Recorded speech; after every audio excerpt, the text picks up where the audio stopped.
I think he will do it. At the moment, I can't because I'm. Oh, okay. No, no worries, Prabhuji. I'll open the.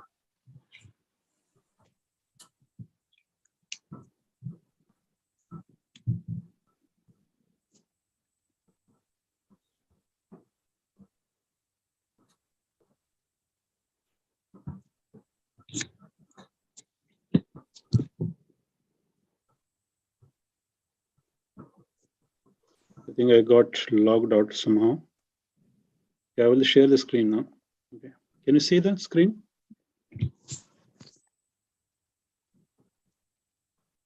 What? Prabhuji, it's loading. Just 1 second. My net is a bit slow. Okay. Is Yeah, I can see it. I can see it. Yeah. Oh, it was the first. I thought, yeah. Okay. Vacho vegam manasah krodha vegam jihva vegam udarupastha vegam etan vegan yo vishahit dhiraha sarvam abhimam prithvim sashashyat. A sober person who can tolerate the urge to speak, the mind's demands and the actions of anger, and the urges of the belly, tongue, and genitals, is qualified to make disciples all over the world. Okay, thank you. We would move on to the next verse now. Text number 2. Okay. Atyaharaha prayashascha prajalpo niyamagraha jana sangasya laulam cha shadbhir bhakti vinashyati. Atyaharaha prayashascha prajalpo niyamagraha jana sangasya laulam cha shadbhir bhaktir vinishyati. Samay Mataji, you can recite and do the translation as well. Atyahara prayashascha prajalpo niyamagraha jana sangasya lolyam cha shabdir bhaktir vinashyati. Would you read the translation as well? Yes, yes, please. Translation by Prabhupada ki jai. One's devotional service is spoiled when he becomes too entangled in the following 6 activities. 1. Eating more than necessary or collecting more funds than required. 2. Over-endeavoring for mundane things that are very difficult to obtain. 3. Talking unnecessarily about mundane subject matters. 4. Practicing the scriptural rules and regulations only for the sake of following them and not for the sake of spiritual advancement, or rejecting the rules and regulations of the scriptures and working independently or whimsically. 5. Associating with worldly minded persons who are not interested in Krishna consciousness. And 6. Being greedy for mundane achievements. Okay, yeah. Devendra Mataji.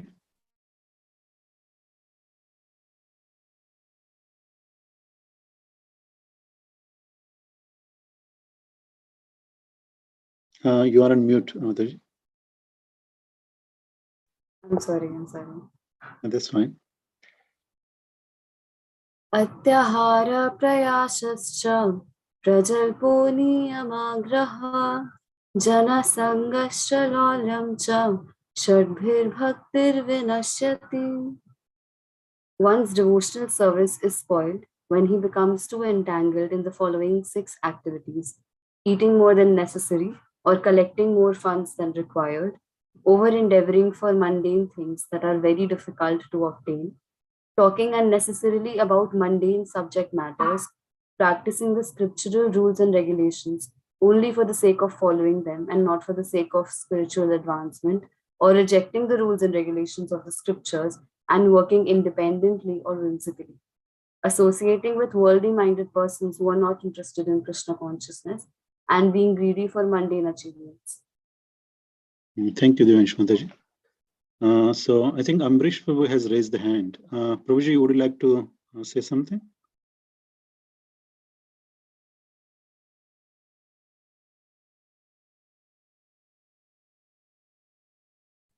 No, it's all good, Prabhuji. Continue, please. Thank you. Okay.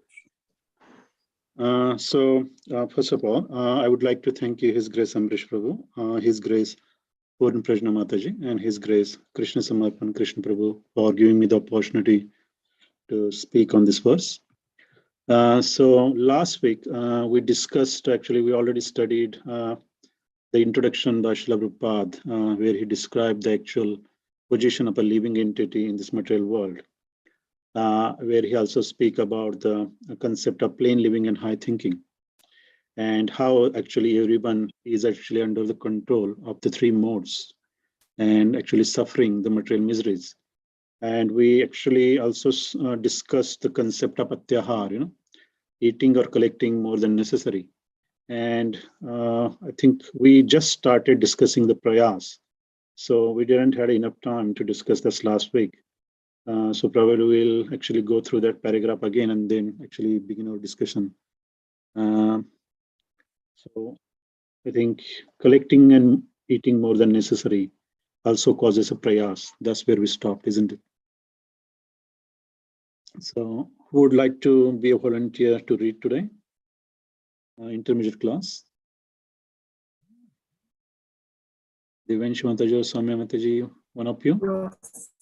Okay. Prabhuji, I can read. Okay, no worries. Okay. Thank you, Mataji. Yeah.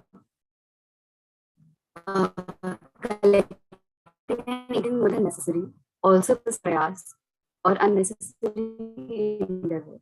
By God's arrangement, anyone in any part of the world can live very peacefully if he has some land and a milk cow. There is no need for man to move place to another to earn a livelihood. For one can produce food,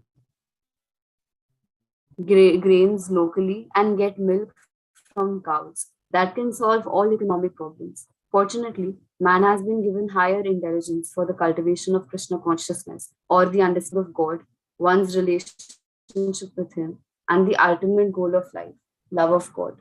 Unfortunately, so-called civilized man, not caring for God realization, utilizes his intelligence to get more than necessary and simply eat to satisfy the tongue.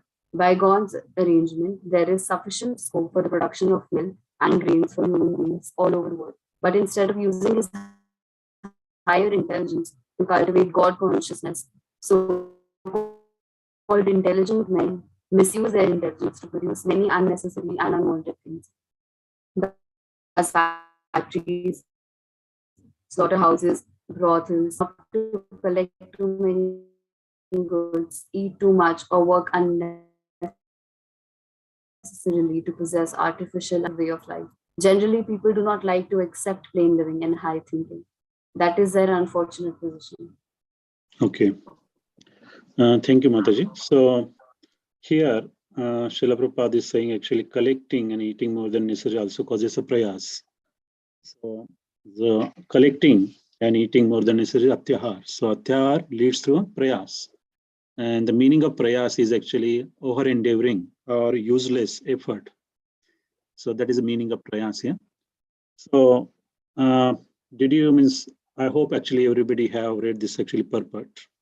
So did you able to meditate on this point where Srila Prabhupada says that if anyone has some land and milk cow, there is no need for him to move from one place to another place to make or earn a livelihood, For one can produce grain locally and get milk from cow, and that can solve all economic problems.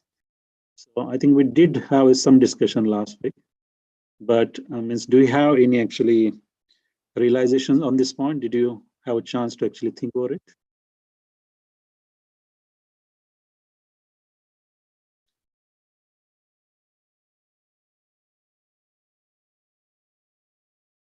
That's what I'm trying to actually understand is, do you think this is actually practical, for someone to implement what Srila Prabhupada is saying here?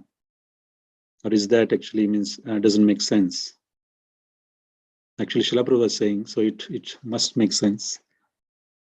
And actually, Srila Prabhupada makes this point not just in this actually purport. He has made this point in many different actually purports given in Srimad Bhagavatam and Bhagavad Gita as well. So this point will come again and again in the future as well. So I just wanted to actually gauge your understanding. Means I need to know where you need explanation or further clarification.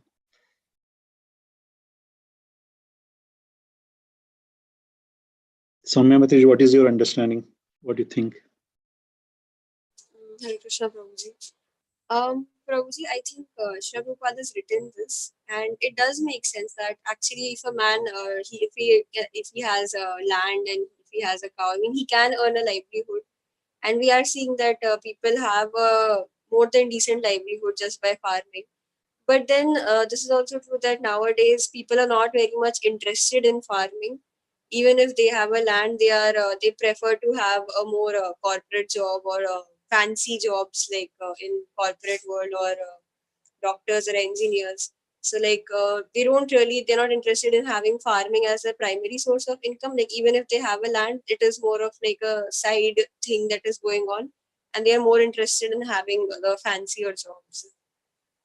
Yeah, that's correct what you said. I also think about that point, and even actually when we studied, this verse back a couple of years ago, we also thought about this point. How practical is it for some or even for myself to actually just purchase, buy some land, and have some cows, and actually can we able to actually live peacefully. So actually, I will first read this purport. Actually, it's a small purport. Actually, it's very relevant here, so I would like to read that here by Srila Prabhupada. Actually, on this mentioned in Srimad Bhagavatam, Canto 3, Chapter 2, Verse 29, where he says that human society needs only sufficient grain and sufficient cows to solve its economic problems. All other things, but these two are artificial necessities created man to kill his valuable life at the human level and waste his time in things which are not needed. So he's actually talking about Lord Krishna, where he grew to 6 to 7 year old. The Lord was given the charge of looking after the cows and bulls in grazing the ground. And he was actually son of a Vaishya, Nand Maharaj, and who used to own hundreds and thousands of cows at the time. And according to Vedic economics, actually one is considered rich.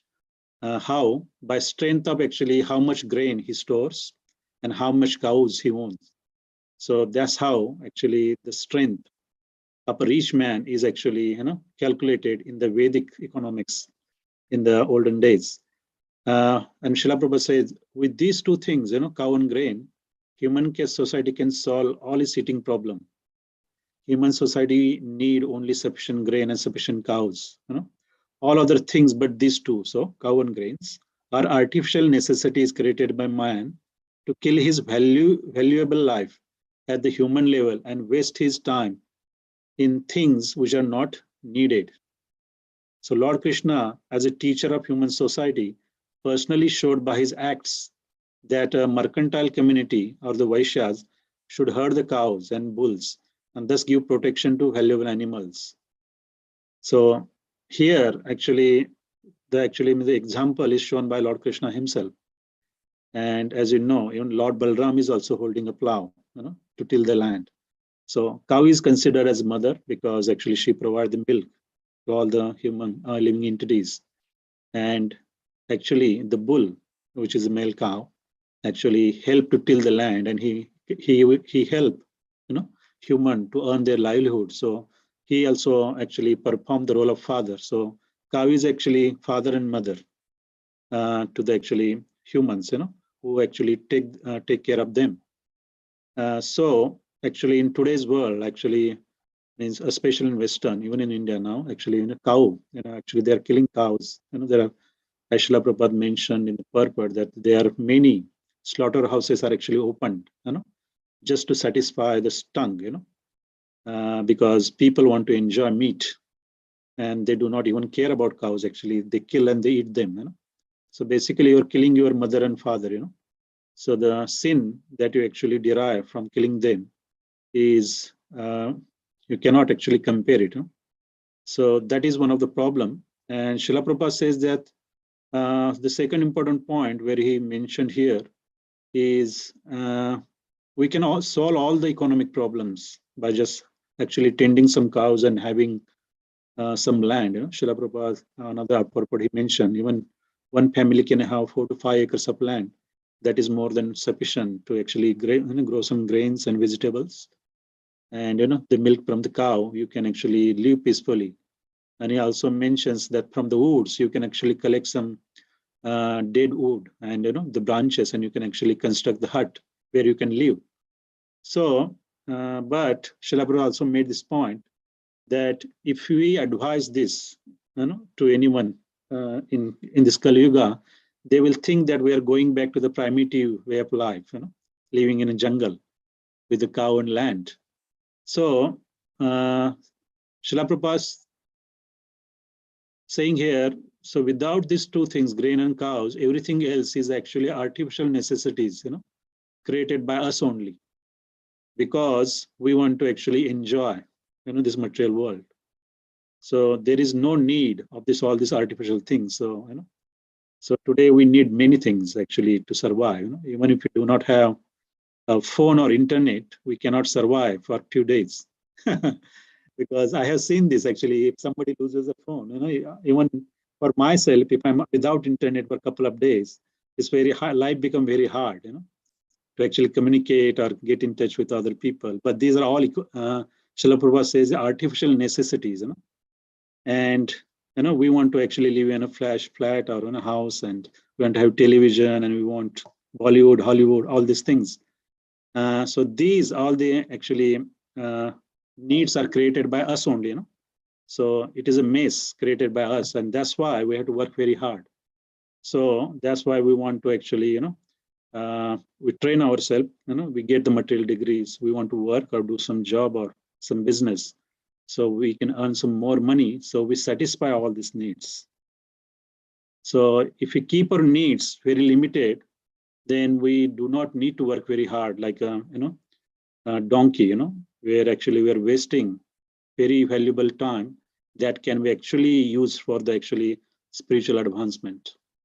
So Srila Prabhupada always wanted to actually establish this farming communities, where he can actually have this Varnashram system.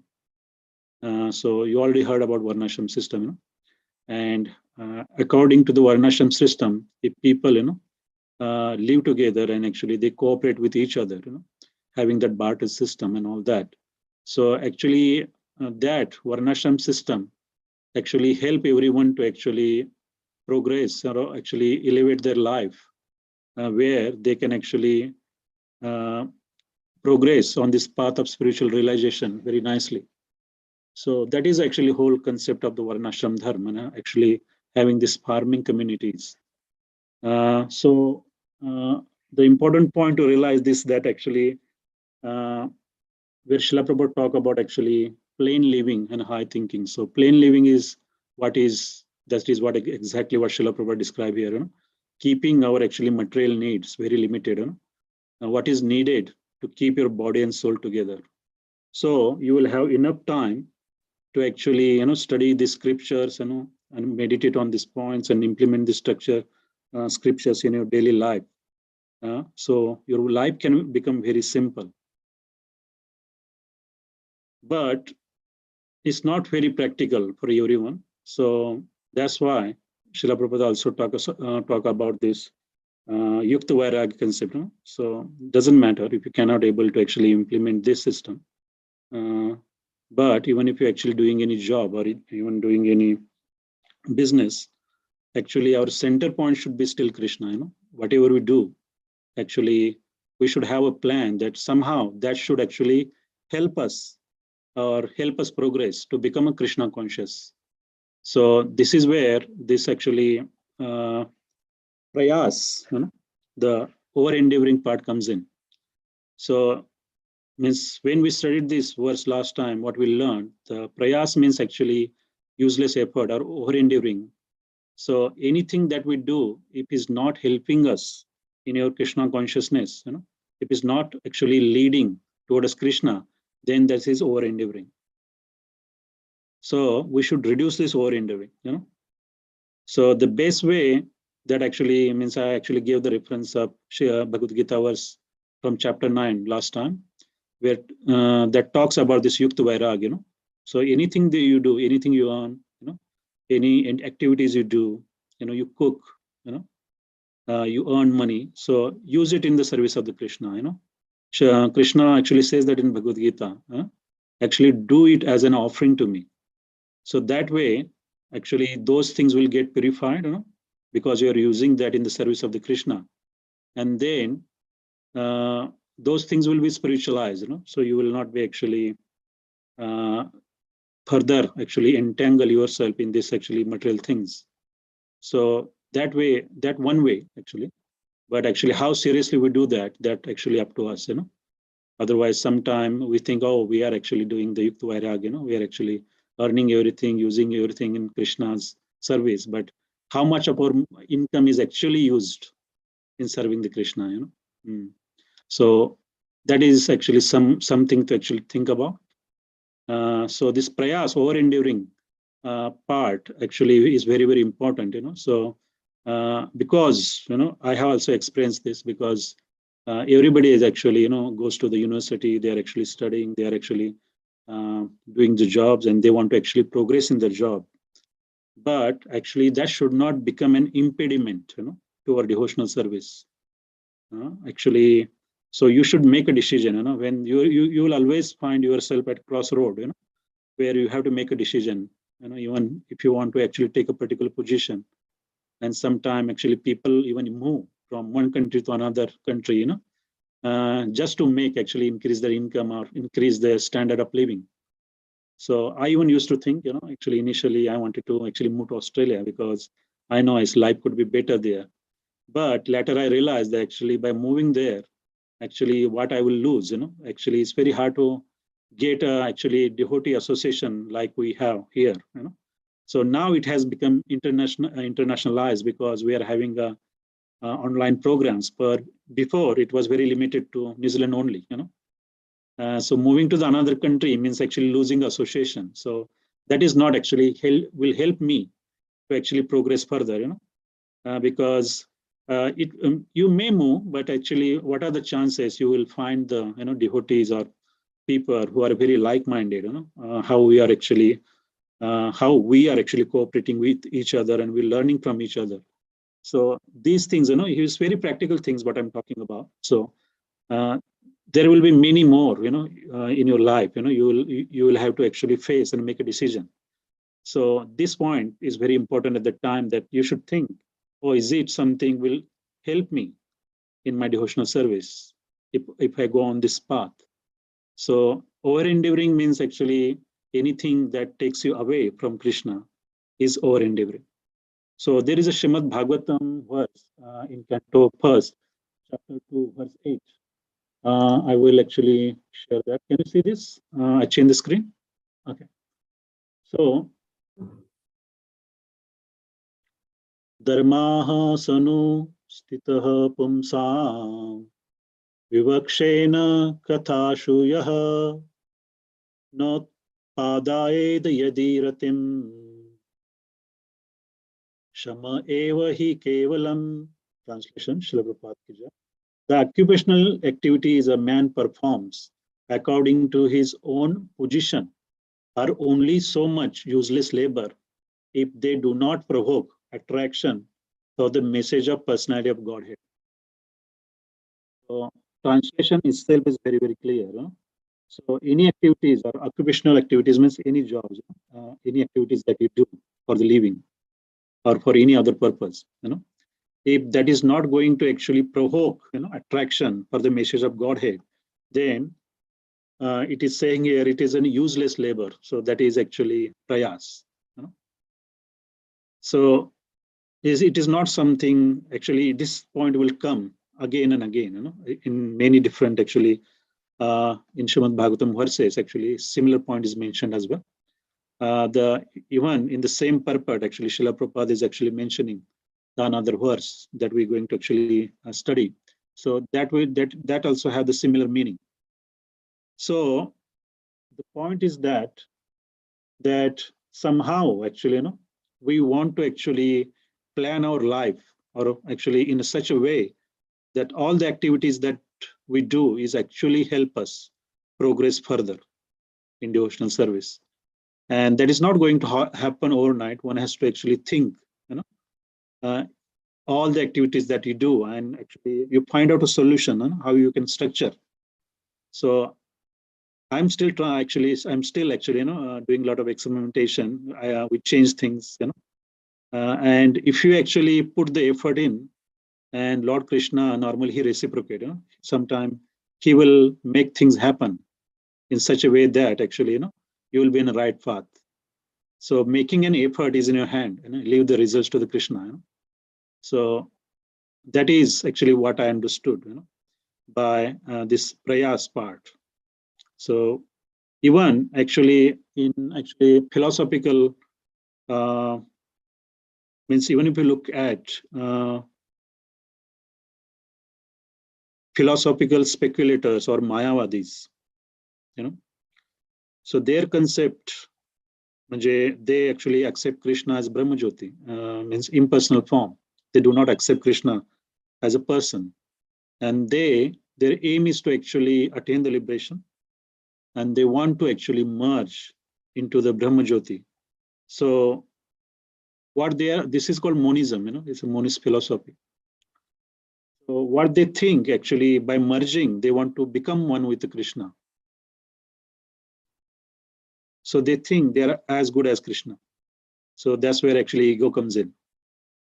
But actually our personalist philosophy says that our position is that actually we are the servant, eternal servant of the God.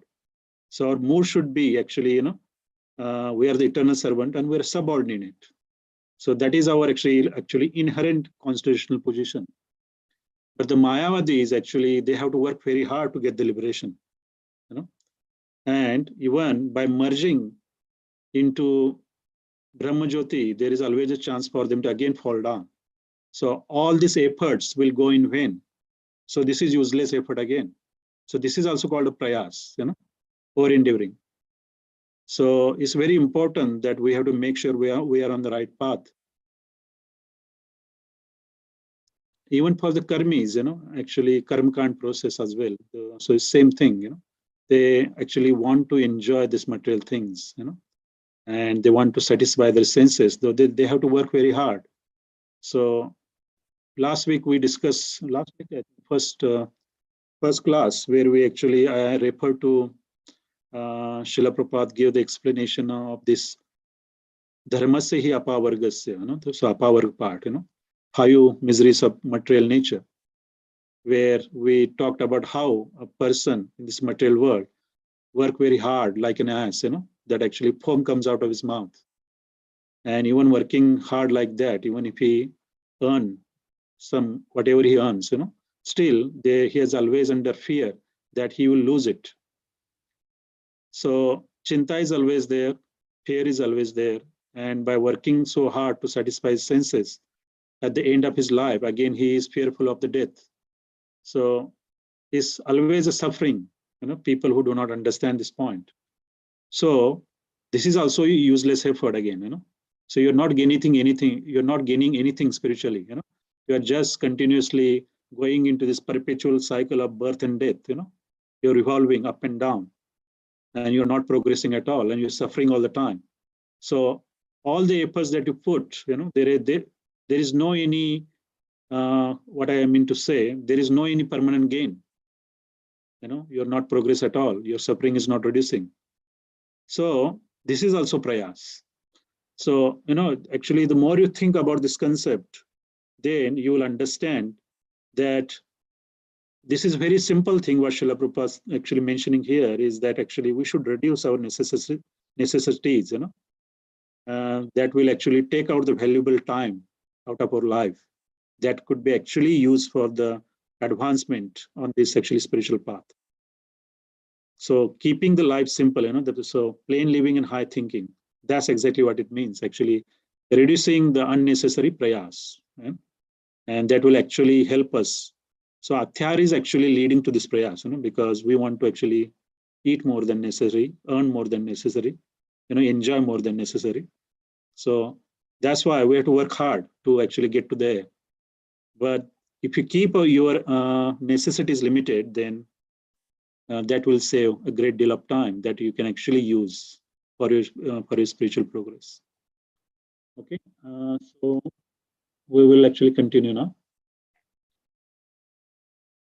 Human life. Human life is meant for God realization, and the human being is given higher intelligence for this purpose. Those who believe that this higher intelligence is meant to attain a higher state should follow the instructions of the Vedic literatures. By taking such instructions to attain a higher state, by taking such instructions from higher authorities, one can actually become situated in perfect knowledge and give real meaning to life. In Srimad Bhagavatam, Canto 1, Chapter 2, Verse 9, Sri Sut Goswami describes the proper human dharma in this way. Dharmasya apavargasya narthorthayo pakalpate narthasya dharme kantasya kamulabhaya hi smritaha. All occupational engagements, dharma, are certainly meant for ultimate liberation. They should never be performed for material gain. Furthermore, one who is engaged in the ultimate occupational service, dharma, should never use material gain to cultivate sense gratification. The first step in human civilization consists of occupational engagements performed according to the scriptural injunctions. The higher intelligence of a human being should be trained to understand basic dharma. In human society, there are various religious conceptions characterized as Hindu, Christian, Hebrew, Mohammedan, Buddhist, and so on. For without religion, human society is no better than animal society. As stated above, dharmasya hi apavargasya nartho rithayo pakalpate. Religion is meant for attaining in emancipation, not for getting bread.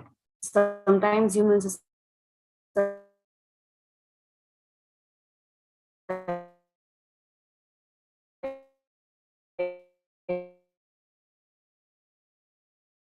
manufactures a system of the proper execution of these laws ultimately leads one out of material entanglement. That is the true purpose of religion. Unfortunately, people accept religion for material prosperity because of atyahara or an excessive desire for such prosperity. True religion, however, instructs people to be satisfied with the bare necessities of life while cultivating Krishna consciousness. Even though we require economic development, true religion allows it only for supplying the bare necessities of material existence. Jivasya tattva Jignasa. jijivasa. The real purpose of life is to inquire about the absolute truth. If our endeavor, prayas, is not to inquire about the absolute truth, we will simply increase our endeavor to satisfy our artificial needs. A spiritual aspirant should avoid mundane endeavor. Okay, thank you, Mataji. I think your connection is a bit unstable, so you're actually breaking up a little bit.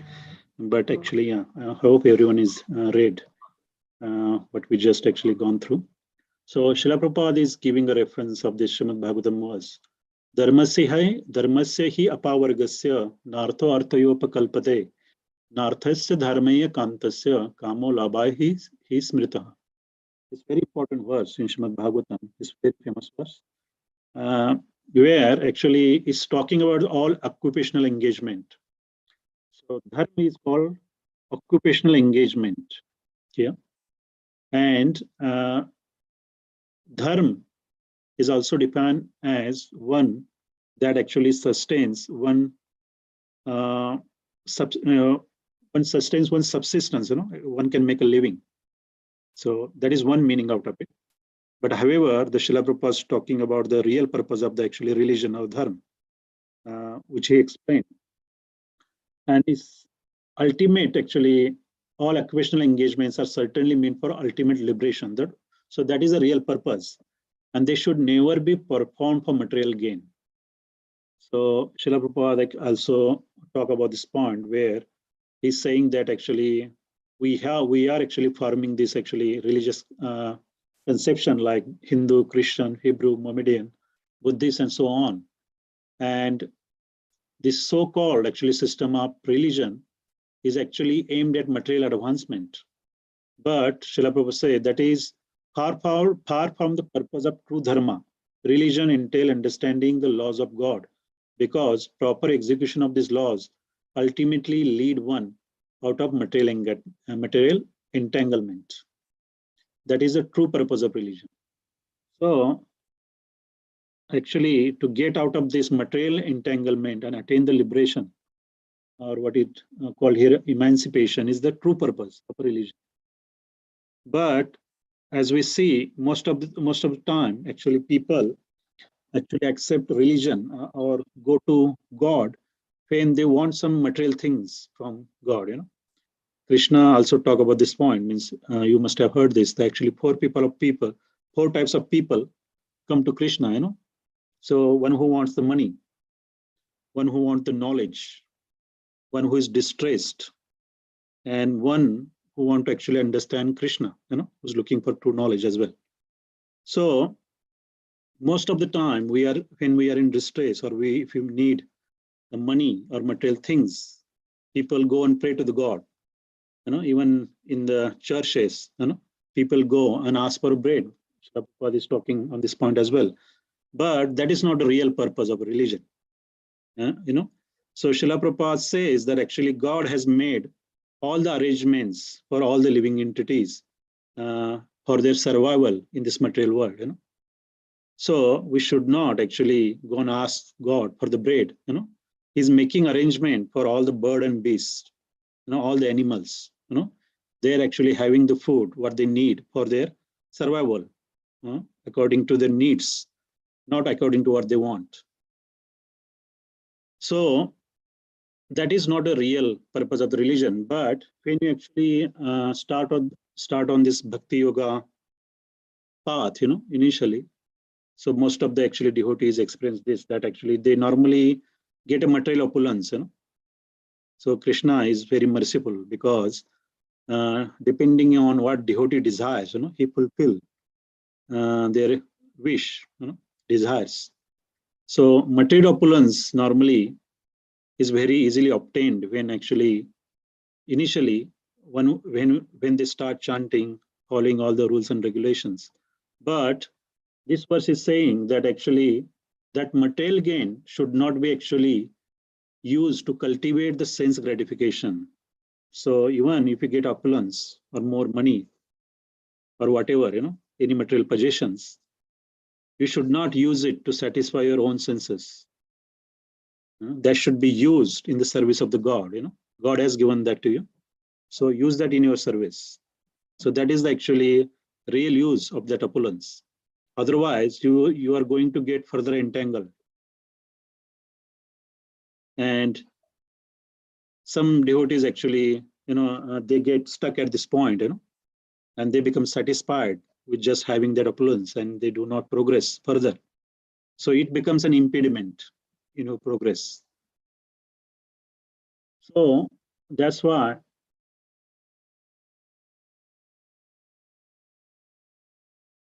one who is engaged in ultimate occupational service, that is actually the true religion or dharma, that is to serve God, serve Supreme Personality of Godhead, should never use material gain to cultivate the sense gratification. So we are actually talking on this point since the actual text 1, where we talked about the actually demands of all our senses, Vacho Vegam, Manasa Krodha Vegam. And we're actually expanding these points in the text 2, how that is actually exhibited in terms of Atyahar, Prayas, and further Prajalpa as well. We're going to talk on that point.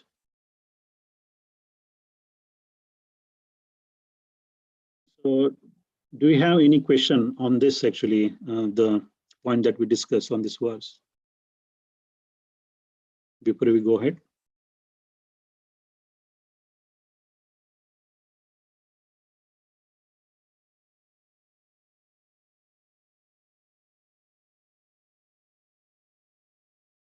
All good, okay, we can actually continue.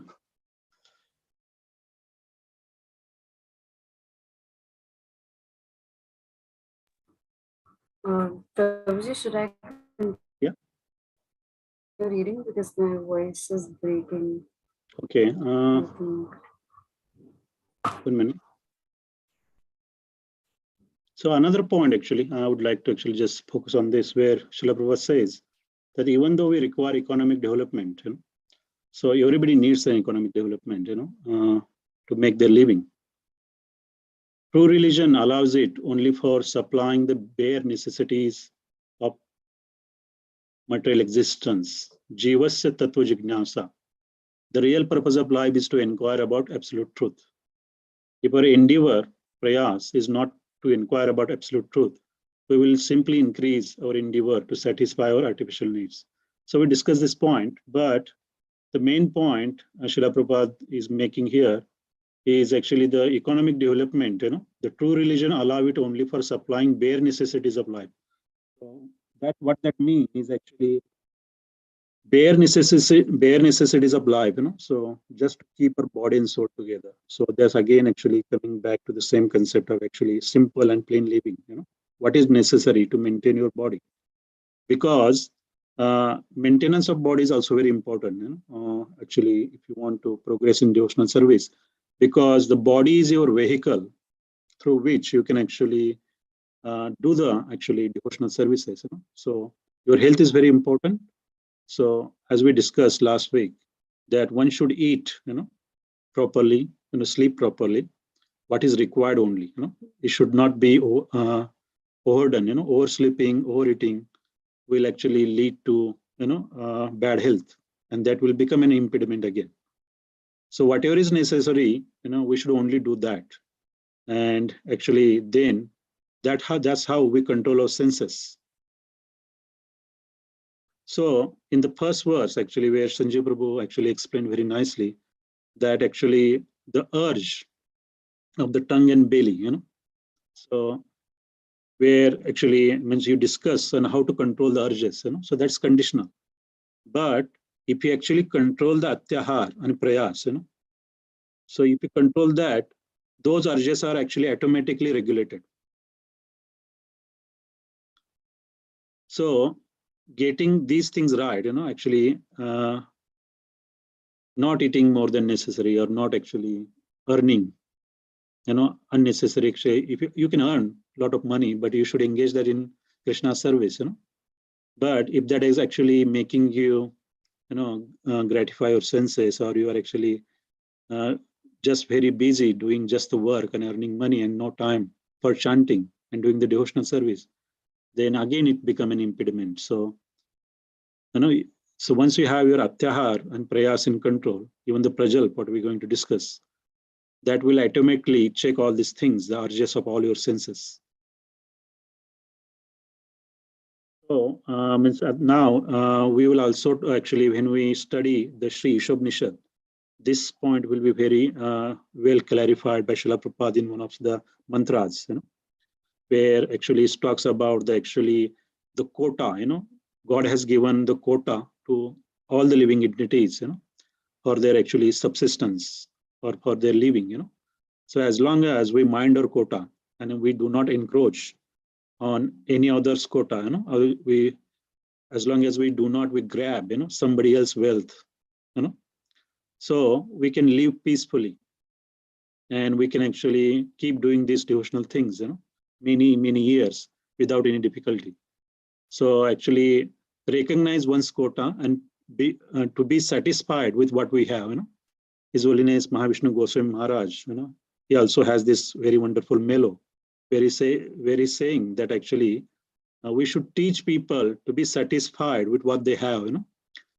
If they actually just keep hankering for actually asking for more and more, more material things, they will never be satisfied, and they will just keep working harder and harder, to actually obtain these things. So that is also prayas, unnecessary endeavor to actually acquire artificial material necessities.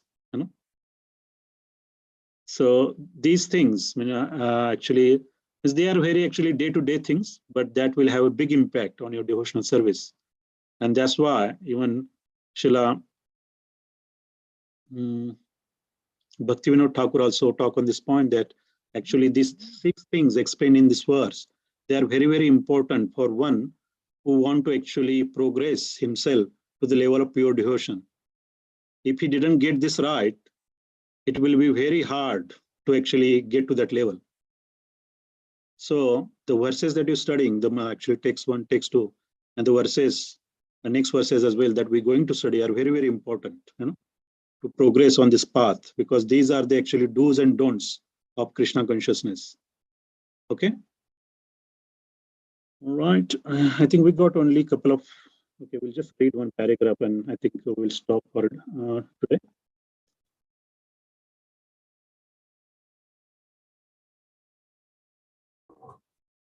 Should I read it, Prabhuji? Yes. Another impediment is prajal, unnecessary talking. When we mix with a few friends, we immediately begin unnecessary talking, sounding just like croaking toads. If we must talk, we should talk about the Krishna consciousness movement. Those outside of the Krishna consciousness movement are interested in reading heaps of newspapers, magazines, and novels, solving crossword puzzles, and doing many other nonsensical things.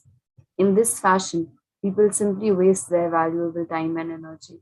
In the Western countries, old men, retired from active life, play cards, fish, watch television, and debate about useless socio-political schemes. All these and other frivolous activities are included in the Prajalpa category. Intelligent persons interested in Krishna consciousness should never take part in such activities. Okay. So, so this is the next point, actually, Prajal. And the meaning of Prajal is unnecessary, mundane talk, the godless conversations.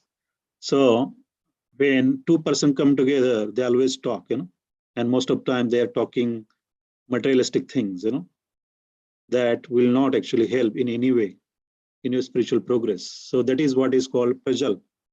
So unnecessary talking is, first of all, actually will waste your time, which is very, very valuable. So actually everyone, when he living into this bond, he has given a fixed quota of a time, for a certain duration of life he will live. So actually this prajalp is very, very, very important.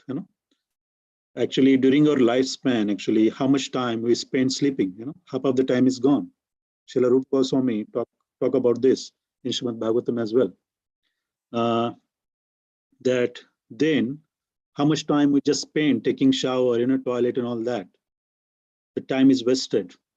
In the young age, when we are actually toddler or kids going to the school, most of time is spent in, sometimes is spent in classroom, most of the time is spent in doing different sporting activities. You play cricket, you play football, you exercise. Means these are all good for your health, but time is actually taken away, from your lifespan. And when you actually become young, you get married and you have children and family. So taking care of the family is a big responsibility. That will take the bigger chunk out of your life. And then towards the end of life, then most of the people think that they will actually want to spend more time on this actually spiritual aspect towards the end of the life. They say, when I become old, then I will talk about actually the religion, dharma, God. But it is too late to start, So this time aspect and this prajalp, unnecessary talking, we don't have enough time now to discuss, but I definitely will spend more time next week. But actually just meditate on this point and see how that will actually have impact on your devotional service. Because it's very, very important actually, as Prabhupada is saying actually, we should not actually talk unnecessary thing. If we should talk, we should talk about Krishna. That is actually the best use of the time. So just meditate, because, and also think how practical it is, for householder, or actually how practical it is as a student, and how actually it is, how you can able to manage this or control this, so that it can actually help you to actually, earn more and more time that you can actually use in chanting or reading, understanding the scriptures. So we will actually stop here. It's just 2 minutes left, and we have the next class about to start. So if you have any actually burning questions, please post these questions in our intermediate WhatsApp class, so I can actually prepare accordingly. So even if you have any questions in the topics that we discussed in previous 2 weeks as well, please post the questions so we can actually plan accordingly and we can have that discussion. Okay. All right then. Thank you very much. Hare Krishna.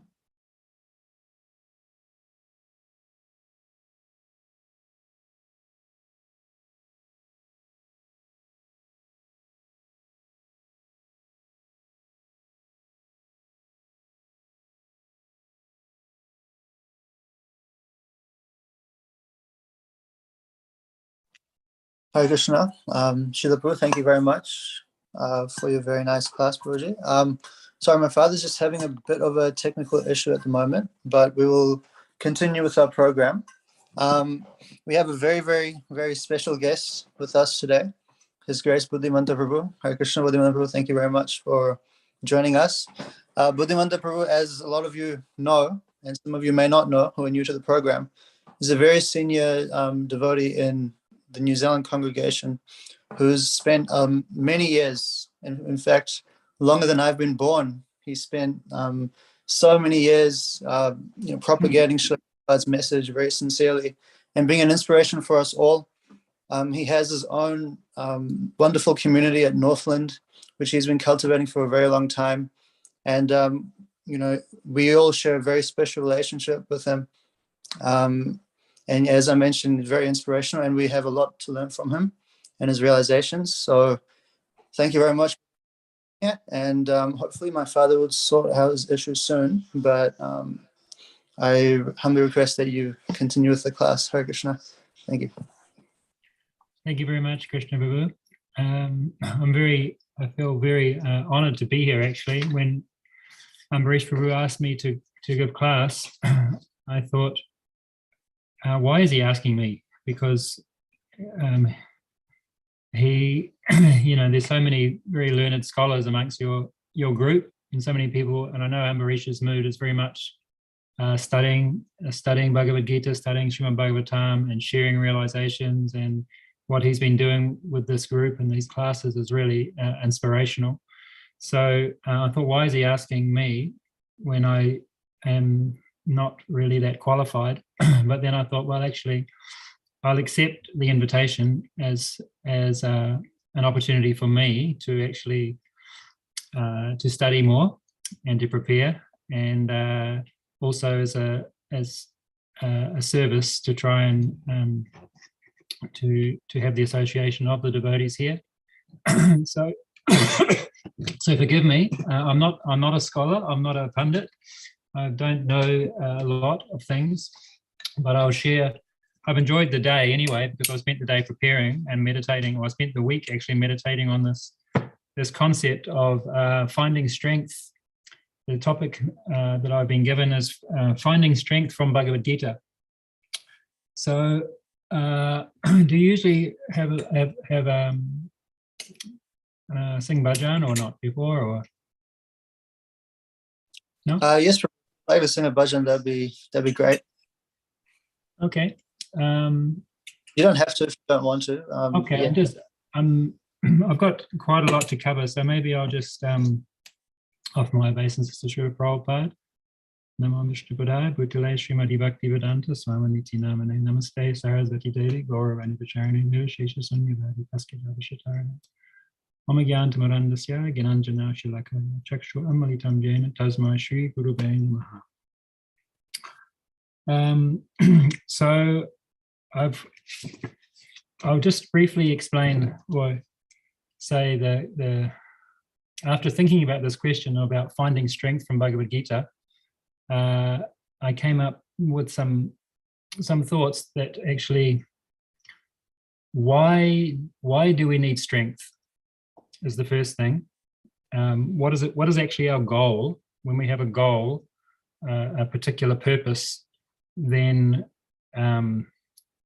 we we accept those, the philosophy is that we accept those things that are favorable to achieving that goal, and we reject those things which are unfavorable to achieve that goal. So we have to clearly define what our goal is, why, and then we can take, then we need some strength to achieve that goal. And then the other question I have is, we need to be strong, but we actually have to feel weak. So there's a dilemma there. Why feeling weak is actually a great benediction for progressing in Krishna consciousness. So there's a duality that we must be strong to propagate our self-realization process, but we also need to feel weak, and I'll explain more about that. Yeah, we need to be strong and feel weak. So this is a dilemma. And then if we need to be strong, we're obviously in a fight. When you're not fighting, you don't need to be strong. But when you're in a fight, you need to be strong, and you have to know who your enemy is also. So for this reason, we have to identify, if you're in a battle, you have to identify who your enemy is, and you have to find out their strength. And we saw this, this is the whole Bhagavad Gita. Arjuna, he asks Krishna to go into the battlefield. He wants to see his enemy. Who am I fighting, and what is their strength? So we're also in a battle, and I'll go into more of that a little bit later. Who is the enemy that we are fighting, and what are their strengths? And this is why we need to get strength.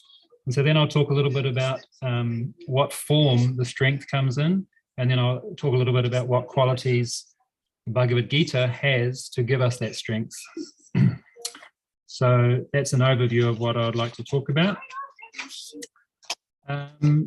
So initially, we need to establish what our goal is, and I'm sure because you're all sincere and dedicated devotees, you understand what the goal is of a human life.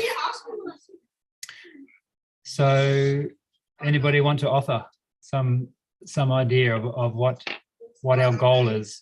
As we're dwelling within a human body, we want peace, we want happiness, we want ultimately we want freedom from suffering. No one will argue with these things. Everybody wants peace, happiness, freedom from suffering, and ultimately we want to re-establish our lost and forgotten relationship with the Supreme Lord. That's our understanding of the goal of human life. So the Bhagavad Gita, I'm going to try and refer to different verses from Bhagavad Gita to support these things. So obviously, the very famous verse, Bhaktaram Yagnatapasam Sarvaloka Maheshwaram, in the 5th chapter, verse 29. The sages, knowing me to be the ultimate purpose of all sacrifices and austerities, the supreme lord of all planets and demigods, and the benefactor and well-wisher of all living entities, attain peace from the pangs of material miseries. So this is a source of strength. This is a source of everybody in the material world is suffering, is confused, is experiencing all sorts of miseries on a daily basis. So you may turn to the Bhagavad Gita and say, why am I suffering? And the answer will be there. You can turn to the Bhagavad Gita. You can use it like a reference book. And this is how I approached this class, actually. I looked up, okay, strength. I looked up the words of weakness and the references that you find, there's so much strength just in one verse. When you actually really read it and meditate on it, you feel clarity, because you're getting knowledge, and you're not just getting some mundane knowledge. This particular knowledge that Bhagavad Gita gives is purifying knowledge. So it's quite different. You can receive knowledge about any topic you like by finding a book written by an authoritative author. If you want to know about engineering, or you want to know about woodworking or playing cricket, you can find a book and you can receive knowledge about that subject. But this particular knowledge from Bhagavad Gita, you get that knowledge about how the world works, about what action is, about who is in control, about what I should do. But as well as that, as well as the intellectual knowledge that you receive, just by actually reading, the process of reading it, whether you understand it or not, you get purification. This is a transcendental occurrence, which is particularly available through the Vedic literatures and through Bhagavad Gita, as it is. So this is a special kind. It's a transcendental knowledge. Fourth chapter of Bhagavad Gita is transcendental knowledge, as opposed to knowledge. Knowledge deals with the intellect. Transcendental knowledge also deals with the actual living being, the soul, and the purification that happens just by reading. I've often heard the idea, or not the idea, I've heard it presented that the process of becoming Krishna conscious, we know, is hearing and chanting. It's not understanding and chanting. It's hearing. It's submissive hearing. You don't necessarily need to understand. Simply if you read or if you hear, the purification will happen just by associating with Krishna and associating with the pure devotees, Srila Prabhupada. That is the process. By associating with the Supreme Pure, you will become purified. So this is where the concept of gaining strength from Bhagavad Gita is built into the Bhagavad Gita automatically. So peace, happiness, and relief from suffering are our goals, and to reunite and reestablish our loving relationship with Krishna. Those are our primary goals. So knowing that, we need to understand why we need to take shelter of Bhagavad Gita to find the strength to apply the principles so that we can achieve that goal. It's very scientific, it's very systematic. So the first thing I'd like to talk about is the concept of being weak. Now we know that Krishna describes Arjuna's position and his presentations as being due to his weakness. So it's not a bad thing to be weak. Arjuna was weak, and what being weak does, it opens up the door for instruction. It opens up the door for developing qualities of humility and respect.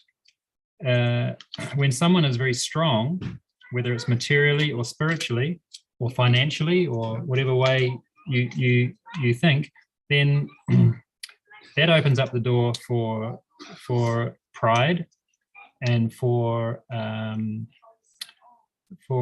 ego to flourish when someone is very, very strong. So recognizing that we're weak is actually a blessing. So I'm just going to read a few notes that I wrote in that regard.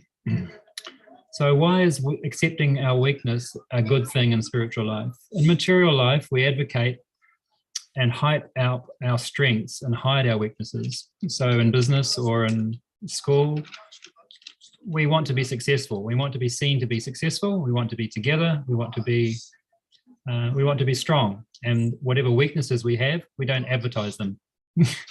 We keep them private. And so that way we can, in some ways, we pretend we don't have them. But in spiritual life, if we feel ourselves weak, then we feel dependent.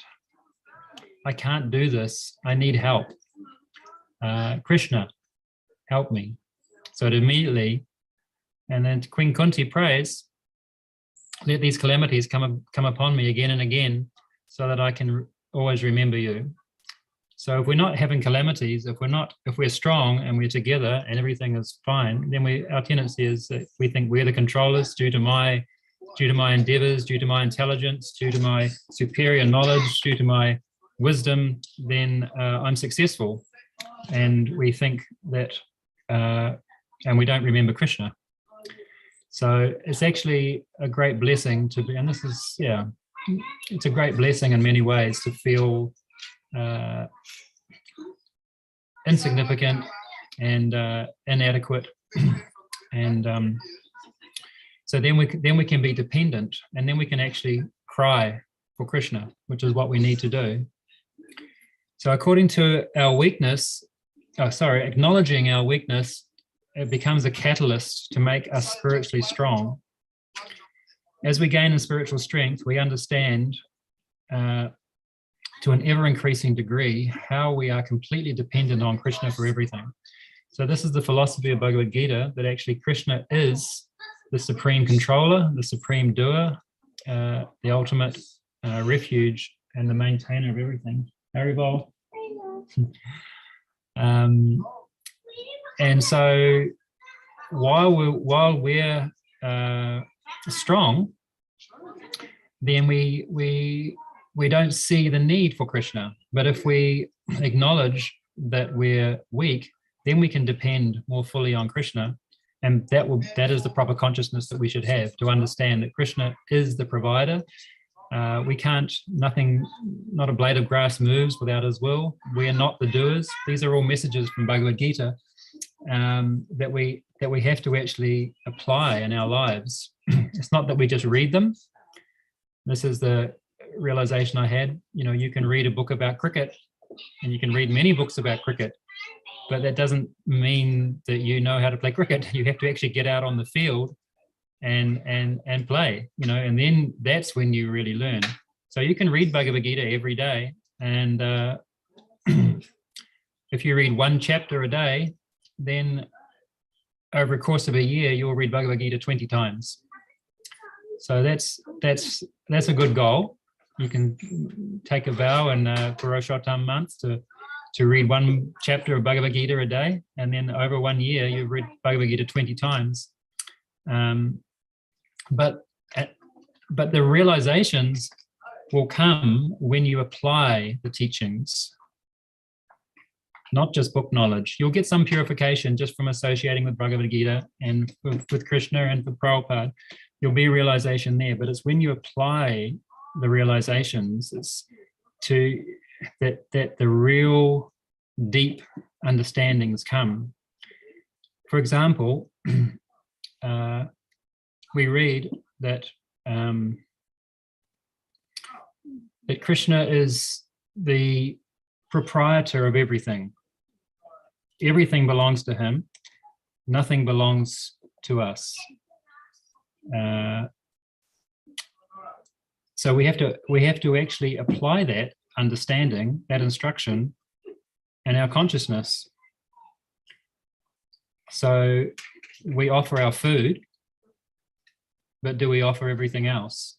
Understanding to whom it belongs. Do we offer, when we get new clothes, new shoes, do we offer them? When we get a new car, do we offer it to Krishna?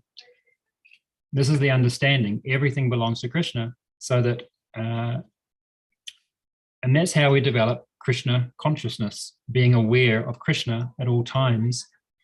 So another example is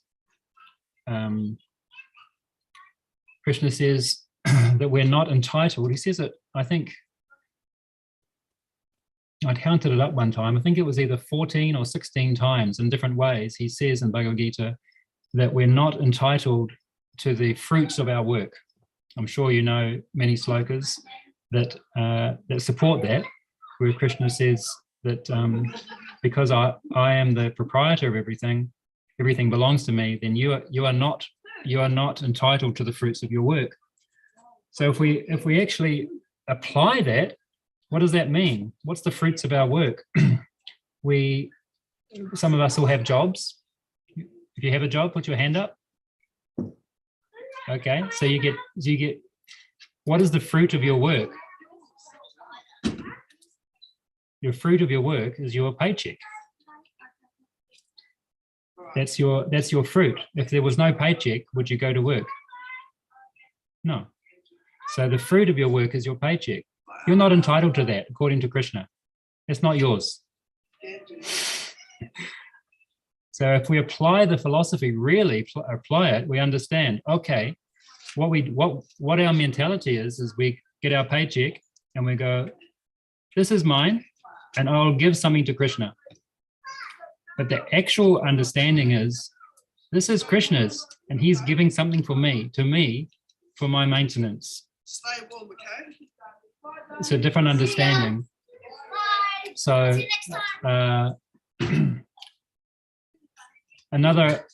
that's an example of where we have to not just read Bhagavad Gita, but apply it in a deep way.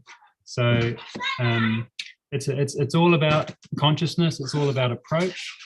It's all about the mood. So we get our paycheck and we think this belongs to Krishna. Everything belongs to Krishna. I'm not entitled to the fruits of my work. But Krishna is so kind. He's giving some to me to allow me to maintain my service to him. And this is a loving exchange then. So he gives to us, we give to him, he gives back. A good example is prasadam. He gives us the rain, he gives us the sun, he gives us the earth, he gives us the seed. We don't pay for any of that. That's all given freely with love for us. So we take that, we grow something, and then we take that and we prepare something nice and we offer it to Krishna in a loving exchange. He takes that love and he reciprocates, he offers it back to us in a loving exchange. And then we take that, we offer it to him. He is the fire of digestion. We offer it to him again. And then he takes that fire of that offering to him and he gives it back to us in the form of energy. We eat and we get some energy. We take that energy and we do some service and we offer it back to him. And this is loving exchange. And this is an economy of giving, of love. Okay. So this is something we have to think about when we read Bhagavad Gita.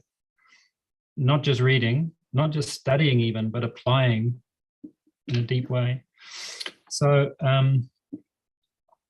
as we gain in spiritual strength, so our weakness is the catalyst to make us spiritually strong. We have to acknowledge that we can't develop our love for Krishna on our own.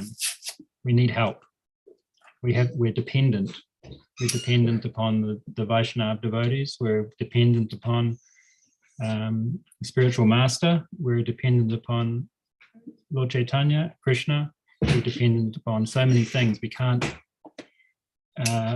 do it on our own. So as we gain in spiritual strength, we understand that to an ever increasing degree how we're completely dependent on Krishna for everything. So what are some of the weaknesses that we have? Anybody want to share anything that they may consider to be a weakness? Don't be shy.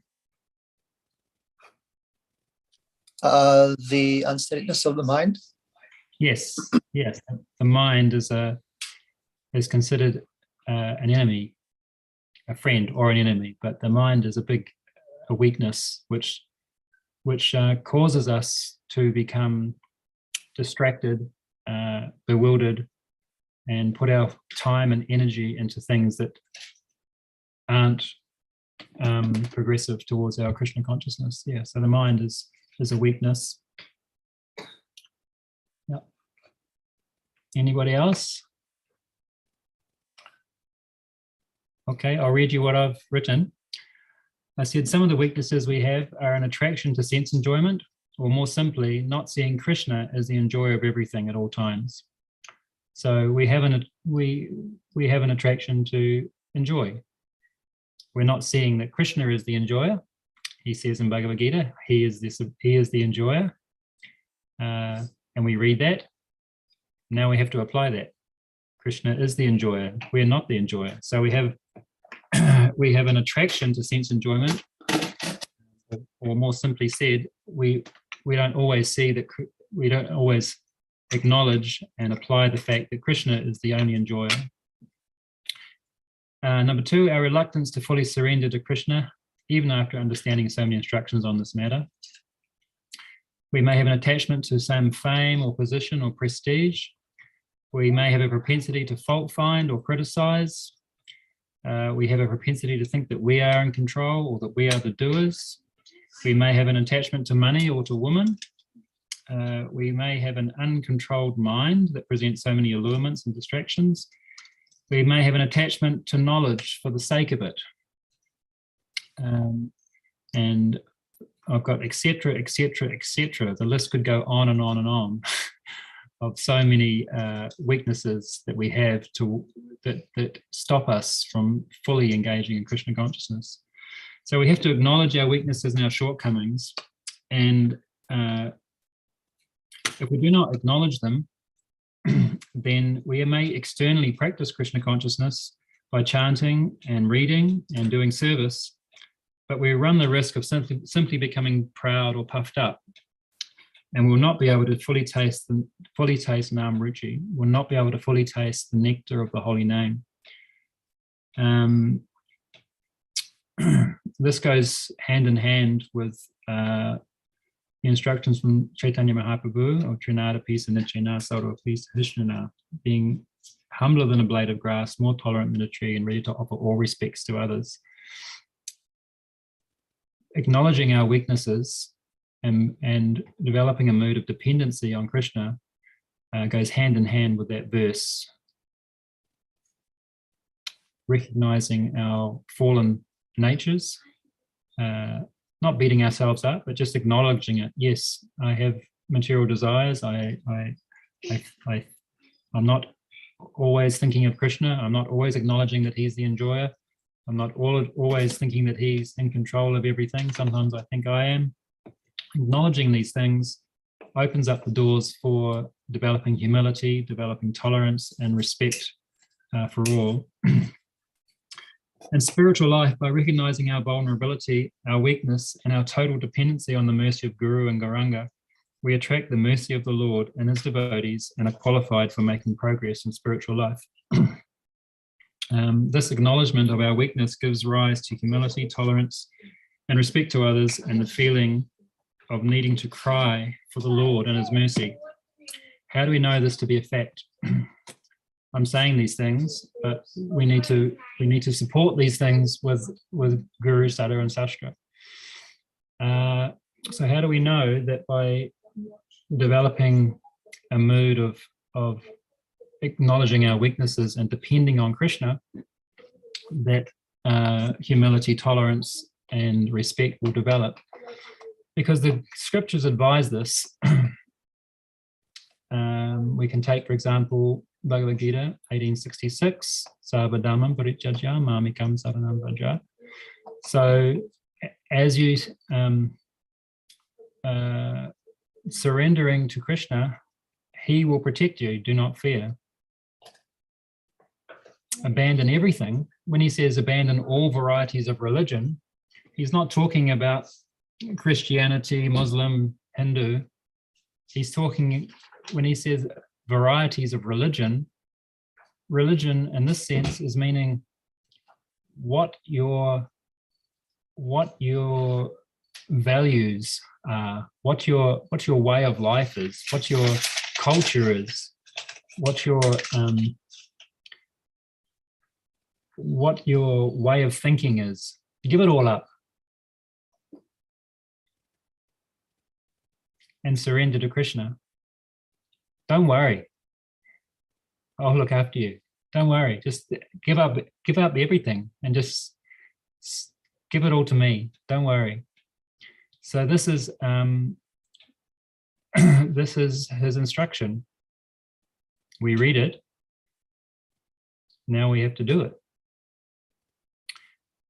We also know it from Lord Chaitanya. He advised it also, Janata Pisa Hishrana, which I've already mentioned.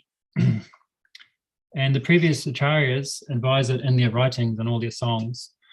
So I have some examples here. I'm going to attempt to sing a few songs, just the first few verses, because the instructions in these bhajans are very, very deep, and they confirm this mood of feeling like of helplessness. This is all a precursor to finding strength in Bhagavad Gita. I'm establishing the idea that we have to acknowledge that we are weak. Then we're motivated to find strength.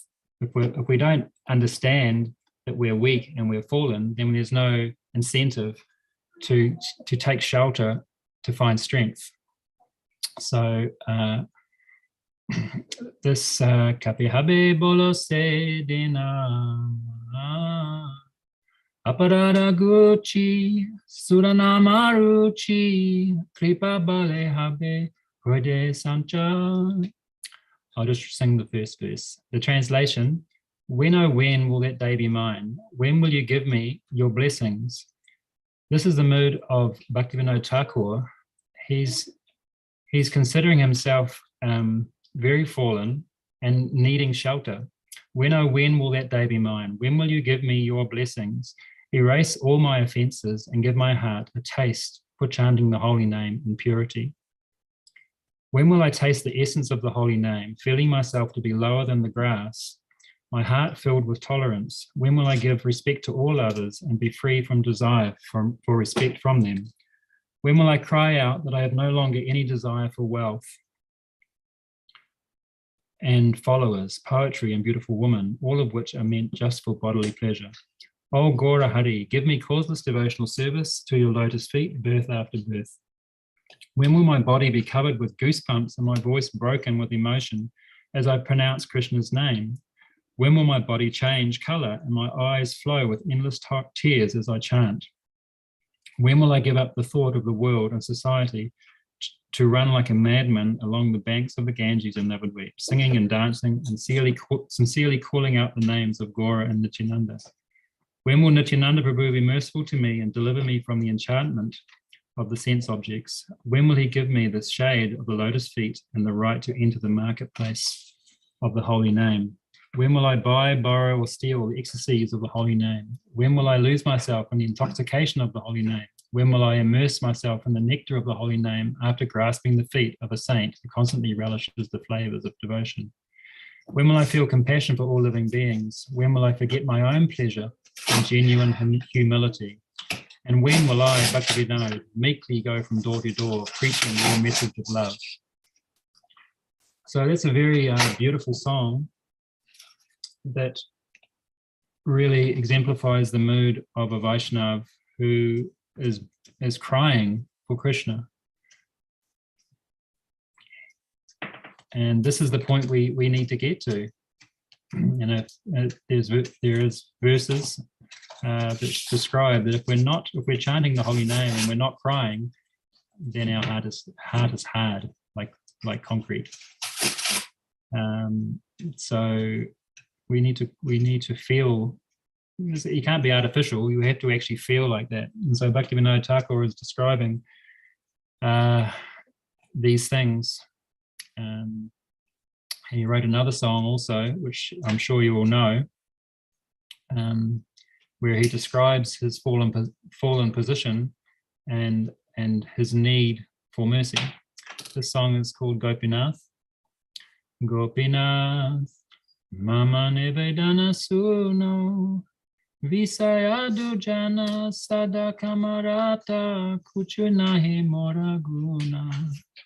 Gopinath, Amara Barasa Tumi, Tomara charane loino sarana, tomara kinkora ami.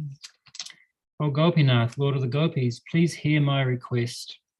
I am a wicked materialist, always addicted to worldly desires, and no good qualities do I possess. This is Bhaktivinoda Thakur. A wicked materialist, he describes himself as. But this sets the mood. This sets the mood for being able to cry and being able to really depend on Krishna. O Gopinath, you are my only hope, and therefore I have taken shelter at your lotus feet. I am now your eternal servant. O Gopinath, how will you purify me? I do not know what devotion is, and my materialistic mind is absorbed in fruitive work. I have fallen into this dark and perilous worldly existence. O Gopinath, everything here is your illusory energy. I have no strength or transcendental knowledge, and this body of mine is not dependent and free from the control of material nature. O Gopinath, this sinner who is weeping and weeping begs for an eternal place at your divine feet. Please give him your mercy. O Gopinath, you are able to do anything, and therefore you have the power to deliver all sinners. Who is there that is more of a sinner than myself? O Gopinath, you are the ocean of mercy. Having come into this phenomenal world, you expand your divine pastimes for the sake of fallen souls. O Gopinath, I am so sinful that although all the demons attained your lotus feet, Bhaktivinoda has remained in worldly existence. So very, very deep, powerful song, bhajan there, and very instructional. He's explaining and presenting the mood of the jiva, of the conditioned soul. And also explaining in the 5th verse that he's weeping and weeping, begging for a place at the lotus feet of Gopinath. So we should take these instructions and really enter that mood as best we can. So I've just got a few more with the time. It's I've got 10 minutes, no, 15 minutes. So there's a few verses here that I would like to share with you also. I can put them up on the screen, I think. How do I share screen? I can do that. Just give me 1 second. Sure, you can do it. Yeah, I can do that. I'll just find the verse, because then you can read along with it. Just 1 second, yeah.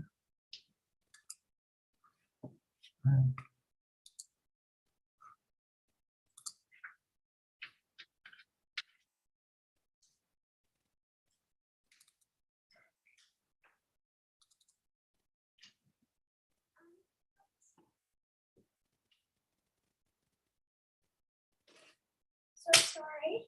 This is all I have left. Okay.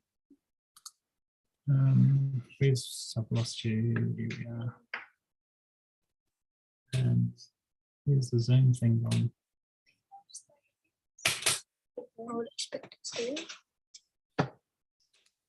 Okay. Let's try that now. Oh, you've disabled me. I can't share my screen. Okay. My father has the set, not here. Yeah. What we'll do, made myself and he's made Shital Prabhu co-host and Avinash Prabhu as well. So if one of It's Shital all right. Prabhu, Yeah, if you can work it out, that's fine. Otherwise, I'll just read it.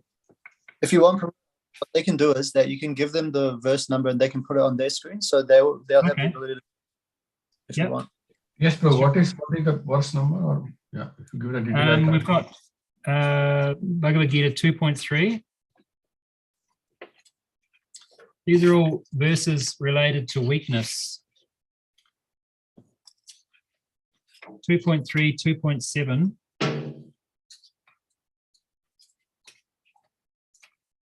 Yeah, thank you. Shital Prabhu has it on the screen now, I think. Yep.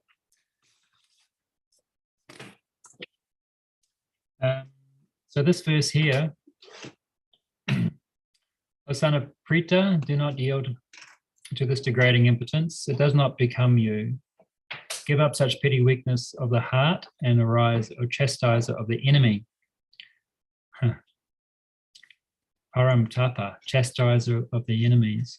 So Krishna refers to Arjuna in two different ways here. One is the son of Prita, signifying his Kshatriya lineage, and Param Tapa is also, he's called Param Tapa, the chastiser of the enemies, indicating how he should defeat his weakness of heart. The enemy is the weakness of heart, and Prabhupada speaks quite a bit about weakness of heart.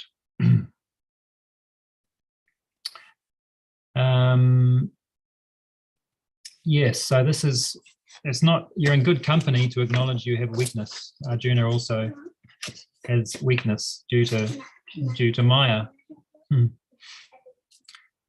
Okay, the next verse is 2.7.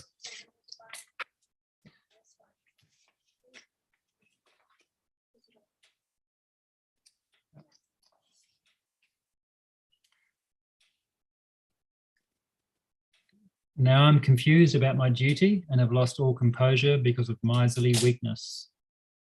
In this condition, I am asking you to tell me for certain what is best for me. Now I am your disciple and a soul surrendered unto you. Please instruct me.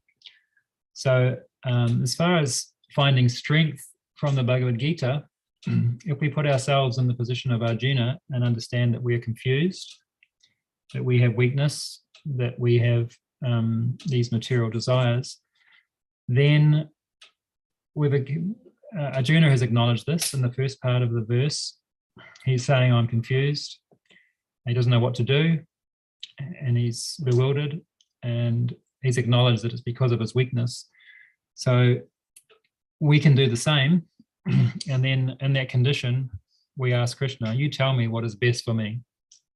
Now I'm your disciple and a soul surrendered unto you. Please instruct me.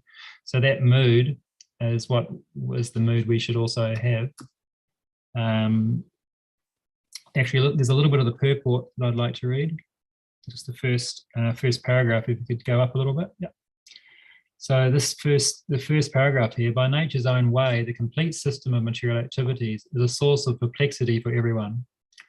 So that's quite a statement in itself. That the whole material creation is designed in such a way that it's a source of perplexity for everyone. Nobody can actually be happy here. In every step there is perplexity, and therefore it behooves one to approach a bona fide spiritual master who can give one proper guidance for executing the purpose of life. Again, Prabhupada saying that in every step there's perplexity, it's problematic. There's no end to the amount of problems that we all experience on an everyday basis. Things we have to deal with, things we have to battle with, the minds and the senses and other people and material modes, and so many problems, birth, death, old age, disease. There's so many problems that we have to deal with. So the solution here Prabhupada is giving is to approach a bona fide spiritual master who can give one proper guidance so that we can actually execute our purpose of life, which we discussed at the beginning. The purpose of our life is we're wanting peace and happiness and to reestablish our eternal relationship, loving relationship with the Lord. So the spiritual master will give guidance to achieve that goal. All Vedic literatures advise us to approach a bona fide spiritual master to get free from the perplexities of life which happen without our desire. They are like a forest fire that somehow blazes without being set by anyone. We had a nice class from Prabhupada the other day where he was explaining we all want happiness, so we all endeavor for happiness in various ways. We make some arrangements to enjoy life and be happy. Nobody would deny that they want to be happy, and everybody endeavors to be happy. Nobody endeavors to be distressed. No one deliberately takes time out of their lives to make plans to be distressed. But we do take time and effort to try and be happy in various ways. But if we read Bhagavad Gita, we understand happiness and distress come and go like the winter and the summer seasons. Matra spashas tu kuntaya. They come and they go of their own accord. We don't have to endeavor to get distress. Like, it comes anyway and it goes. Similarly, we don't have to endeavor to be happy. It comes and it goes. But we don't think like that. We think we're distressed, so we have to endeavor to be happy. We have to make some arrangements. But the happiness that we're going to get, it will come automatically. We don't have to endeavor for that. On that note, I'll just add one other thing.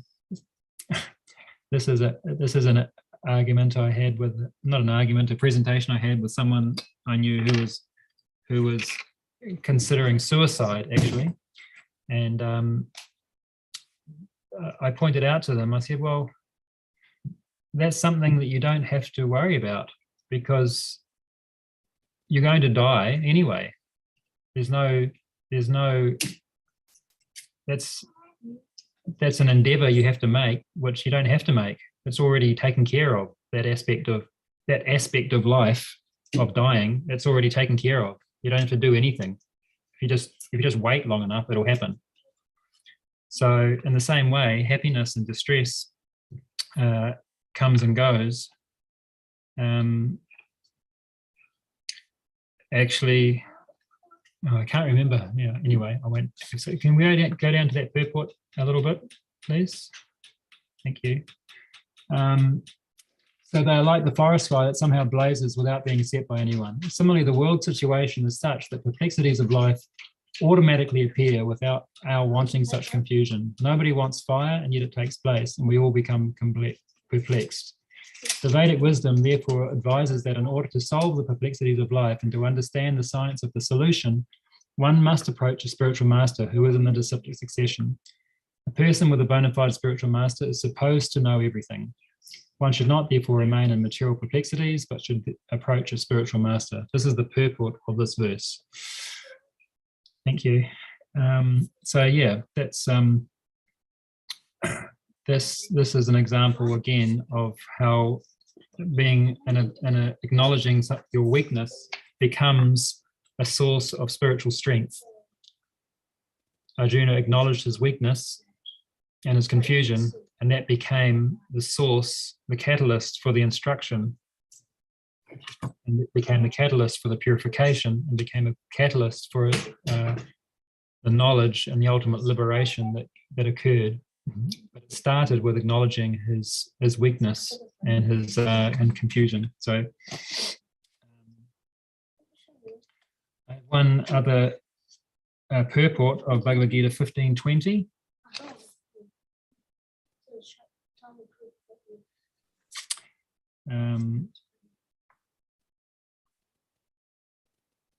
This is where Prabhupada talks about weakness of the heart, and it's the 20th verse. Yeah, thank you. So the purport, I'll read the verses. This is the most confidential part of the Vedic scriptures, O sinless one, and it is disclosed now by me. Whoever understands this will become wise, and his endeavors will know perfection. Just scan down a little bit, please. While one is performing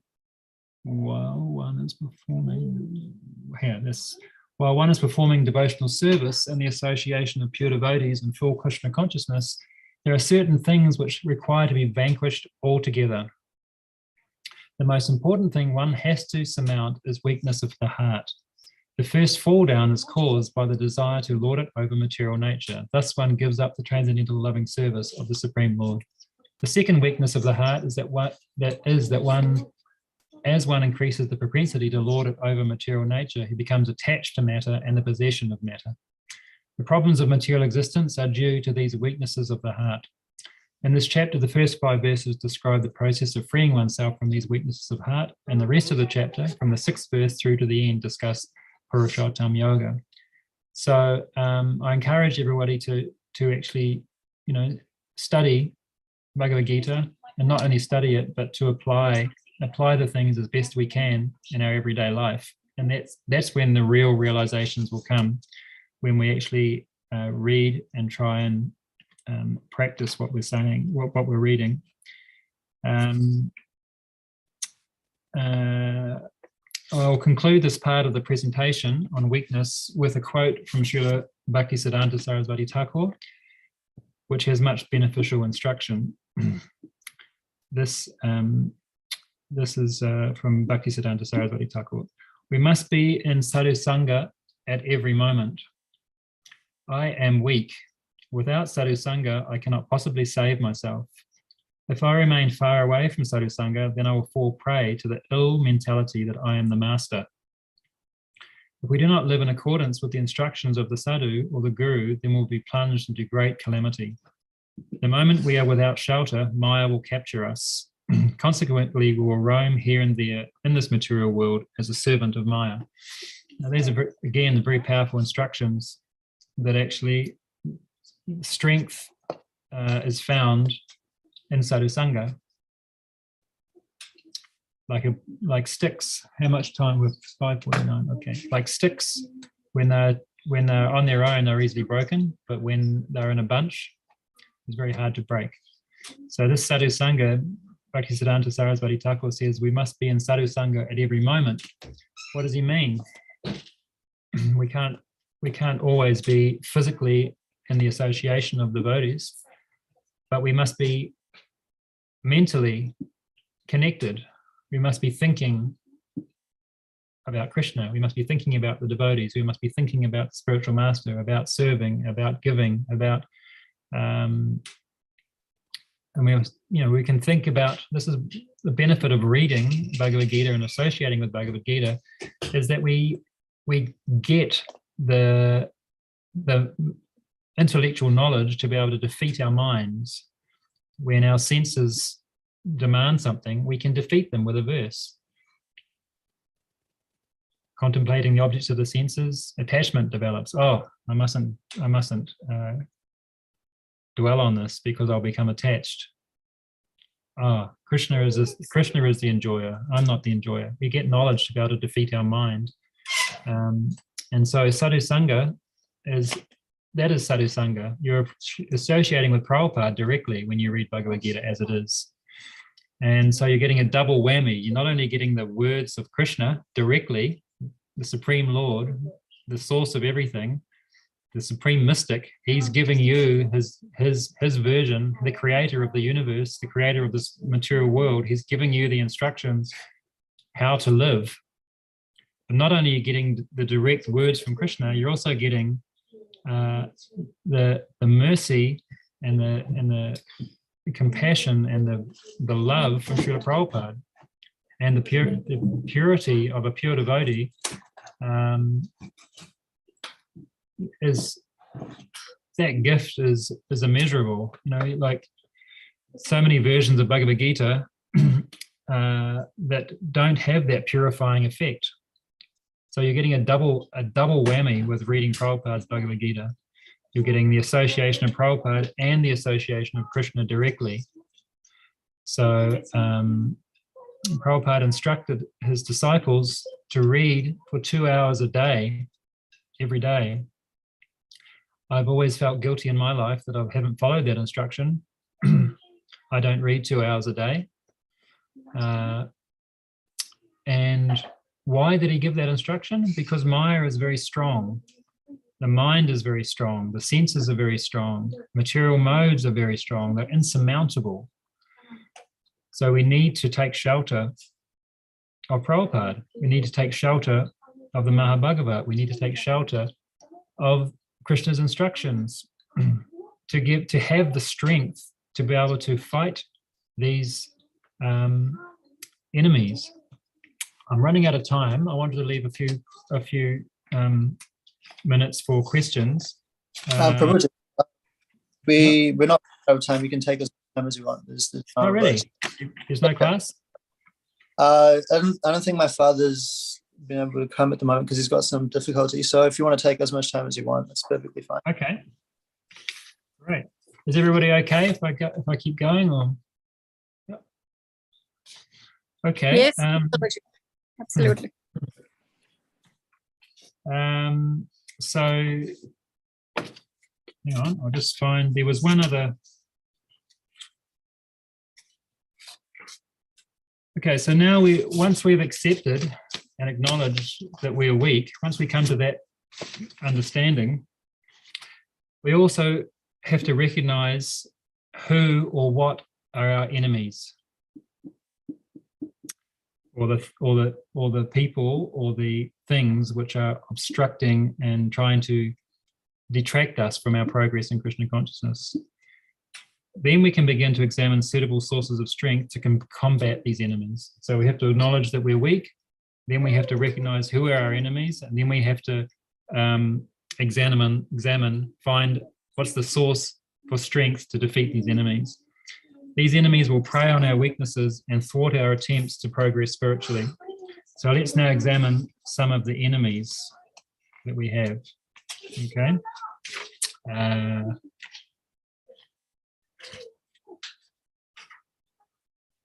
Before we do that, there is just one more thing I'd like to read before we go into the enemy side of things. So this idea, there's another verse here. I think it's 4:11. Translation is, "O son of Prita, do not yield to this degrading impotence. It does not become you. Give up such petty weakness of heart and arise, O chastiser of the enemy." Oh, that's what we just read. Yeah. So how can we feel the need for Krishna? So we need to have a feeling of dependency and a real heartfelt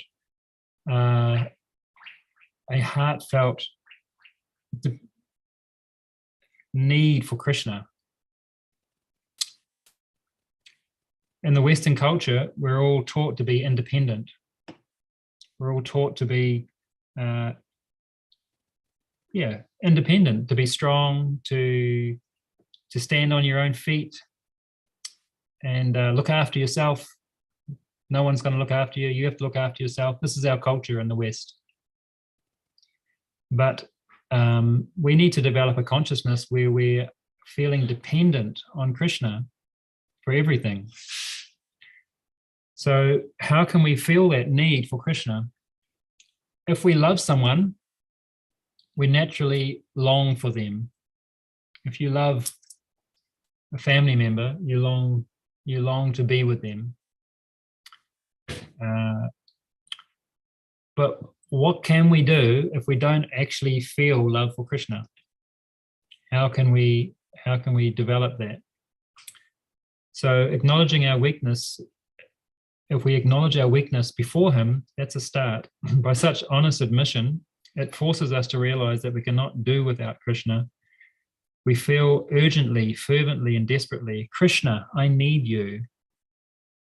This need impels us to seek his grace, to call out to him in chanting, to reach out for his helping hand through humble service. The Bhagavad Gita 4:11, that's ye yatamam prapadyante, tam sataiva bhajamyaham ama manuvartante manushya pachasavashaha.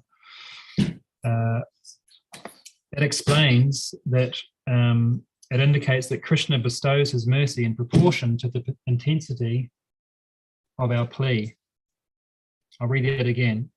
Krishna bestows his mercy in proportion to our intensity of our plea. This is why earlier I was saying we need to be able to cry for Krishna. When we're fervently and urgently crying and needing and depending on Krishna, he will reciprocate accordingly, just like a child. When a child is crying and needing his parent, many of you ladies here have got children, you understand when a child is crying, you can't ignore it. When they're crying from their heart, they need you, they need their mother, you respond. When they're half pie crying, you can ignore that. Is that right? When they're pretending that they want you, but they want you, they don't need you. It's different, right? A mother, they know the cry of the child. When they're really in pain, you're there straight away. Is that right? Yeah. So Krishna is the same. when we're chanting Hare Krishna, Krishna Krishna, Hare Hare, Hare Ram, Ram Ram, Hare Hare, that's okay. We're chanting his name, and he hears that, he sees the endeavor.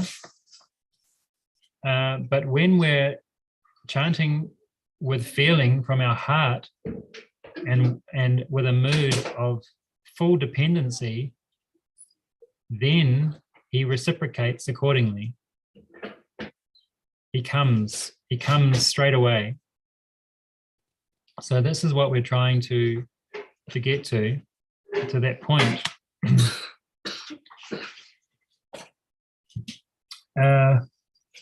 So Krishna bestows his mercy in proportion to intensity of our plea, just like, and he says that in the 4th chapter, all of them, as they surrender unto me, I reward them accordingly.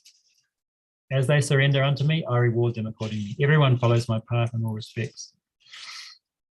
When we feel the need for him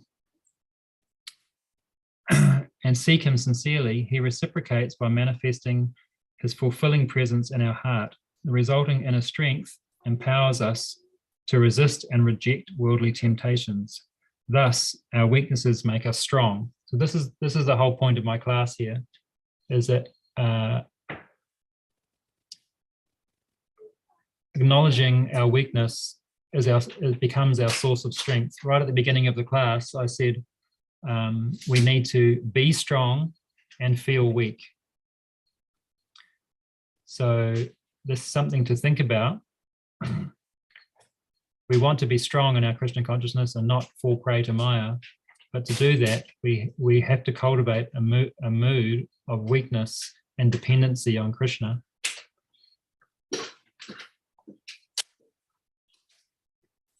Okay, so I'll move into. I'll just try and find this. Some of our enemies that we have. Some of them we talked about before. Was our mind and our senses. They can be distracting and bewildering. And another enemy that I'd like to talk about. And can we just can we not have this screen? Sorry, if we can clear that. That's Bhagavad Gita verse there. Thank you.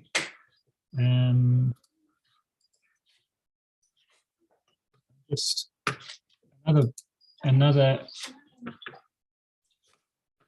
Just a second. Just something up here.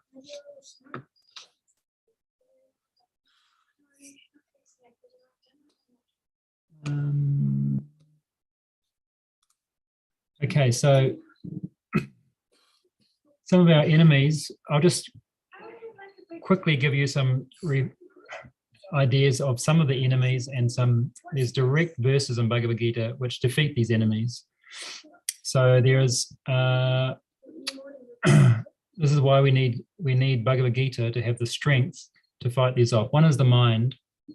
Bhagavad Gita 6.5. Urarad atmanam natmanam avasadayat atmaiv yatmano bandur atmaiv ripur atmana. A man must elevate himself by his own mind, not degrade himself. The mind is the I've lost my it's okay, Prabhu. I'll just quickly read these through, and I can't actually, I haven't got, I need that. I need to get back into my email to, thank you. Yeah, a man must elevate himself by his own mind, not degrade himself. The mind is the friend of the conditioned soul and his enemy as well. So Krishna is describing the mind to be an enemy. And why is he an enemy? Because he distracts us from becoming Krishna conscious. The senses are an enemy. Bhagavad Gita 3.34, attraction and repulsion for sense objects are felt by embodied beings, but one should not fall under the control of the senses and sense objects because they are stumbling blocks on the path of self-realization. So again, attraction and repulsion for sense objects. We feel them, but one should not fall under their control because they are stumbling blocks. So this is another enemy which we have to deal with. The modes of nature and their material influence are another one. This divine energy of mind, consisting of the three modes of material nature, is difficult to overcome. But those who have surrendered unto me can easily cross beyond it. So again, pointing out one of the stumbling blocks is not falling prey to the modes of passion and ignorance, and even the mode of goodness is a problem. But he gives a solution. How you can cross beyond it is by surrendering unto me. Another enemy which we have is lust, or desiring to enjoy separately from Krishna. Thank you very much. The verse Bhagavad Gita is 3:37. Kama esha krodha esha rajaguna samudava manasano mahapatma vidyinam ehavayinam. The Blessed Lord said, "It is lust only, Arjuna, which is born of contact with the material modes of passion and later transformed into wrath, and which is the all-devouring sinful enemy of this world." Purport: when a living entity comes in contact with the material creation, his eternal love for Krishna is transformed into lust in association with the mode of passion. Or in other words, the sense of love of God becomes transformed into lust as milk is contact with sour tamarind is transformed into yogurt. Then again, when lust is unsatisfied, it turns into wrath. Wrath is transformed into illusion, and illusion continues the material existence. Therefore, lust is the greatest enemy of the living entity, and it is lust only which induces the pure living entity to remain entangled in the material world. Wrath is the manifestation of the mode of goodness. Wrath is the manifestation of the mode of ignorance. These modes exhibit themselves as wrath and other corollaries. If therefore the modes of passion, instead of being degraded into the modes of ignorance, are elevated to the modes of goodness by the prescribed method of living and acting, then one can be saved from the degradation of wrath by spiritual attachment. There's a lot I could speak about there, but I'll keep moving. The modes of nature are very, very powerful, and lust is a manifestation of the mode of ignorance. So, the manifestation. Wrath is the manifestation mode of ignorance. Lust is the manifestation mode of passion. So the mode of passion can be purified and elevated to become to the mode of goodness, or it can be further degraded into the mode of ignorance. So we see that all the time in modern life, that things are mostly degraded from passion into ignorance, and occasionally you see some endeavor where the mode of passion is transformed into the mode of goodness through purificatory activities and austerities. This is something I've been thinking about a lot. One of our greatest enemies, actually, is impersonalism and voidism. And this is something that Bhaktisiddhanta Sarasvati and Thakur and Srila Prabhupada were very, very strongly preaching against impersonalism. And we experience this impersonalism. It's rampant in modern society, and it's becoming more and more prevalent. We've all noticed if we ring a government department, it's practically impossible to speak to a person. There's machines, there's answer machines. You have to wait for hours, or a telecommunications company their whole business is communications, but it seems like it takes hours to actually get to speak to someone. They prefer you to do it online. They prefer you to do it through a machine, push the button 3 or 4, or go to this one, go to that one. This is a symptom of the impersonalism of modern life. And the fact that nobody writes letters to anybody anymore, it's all nobody really. Anyway, there's many examples of how impersonalism has actually become the norm in modern life, and we really have to be diligent to fight against it. It seeps into our own lives, and it seeps into our own dealings with each other. And it's something I've become very aware of lately, that impersonalism, you're not even aware of it, but it's just in the way that we deal with each other. It's in the way that we communicate with each other. And we have to make a big endeavor to actually keep that out of our lives, because it actually ruins the creeper of devotion, the bhakti. So I have a quote here from Srila Prabhupada. It was a letter he wrote to Bhagavan in 1970.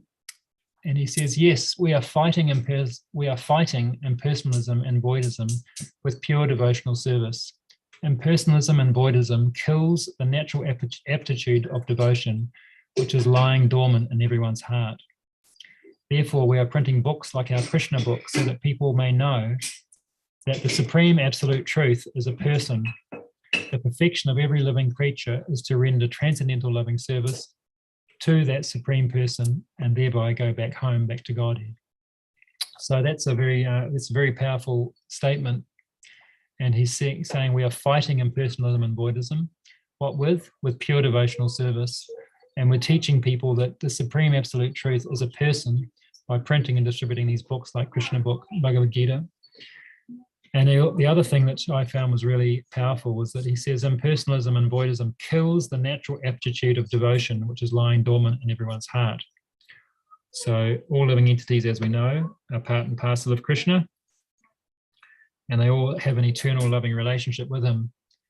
And our mission, Lord Chaitanya's mission, is to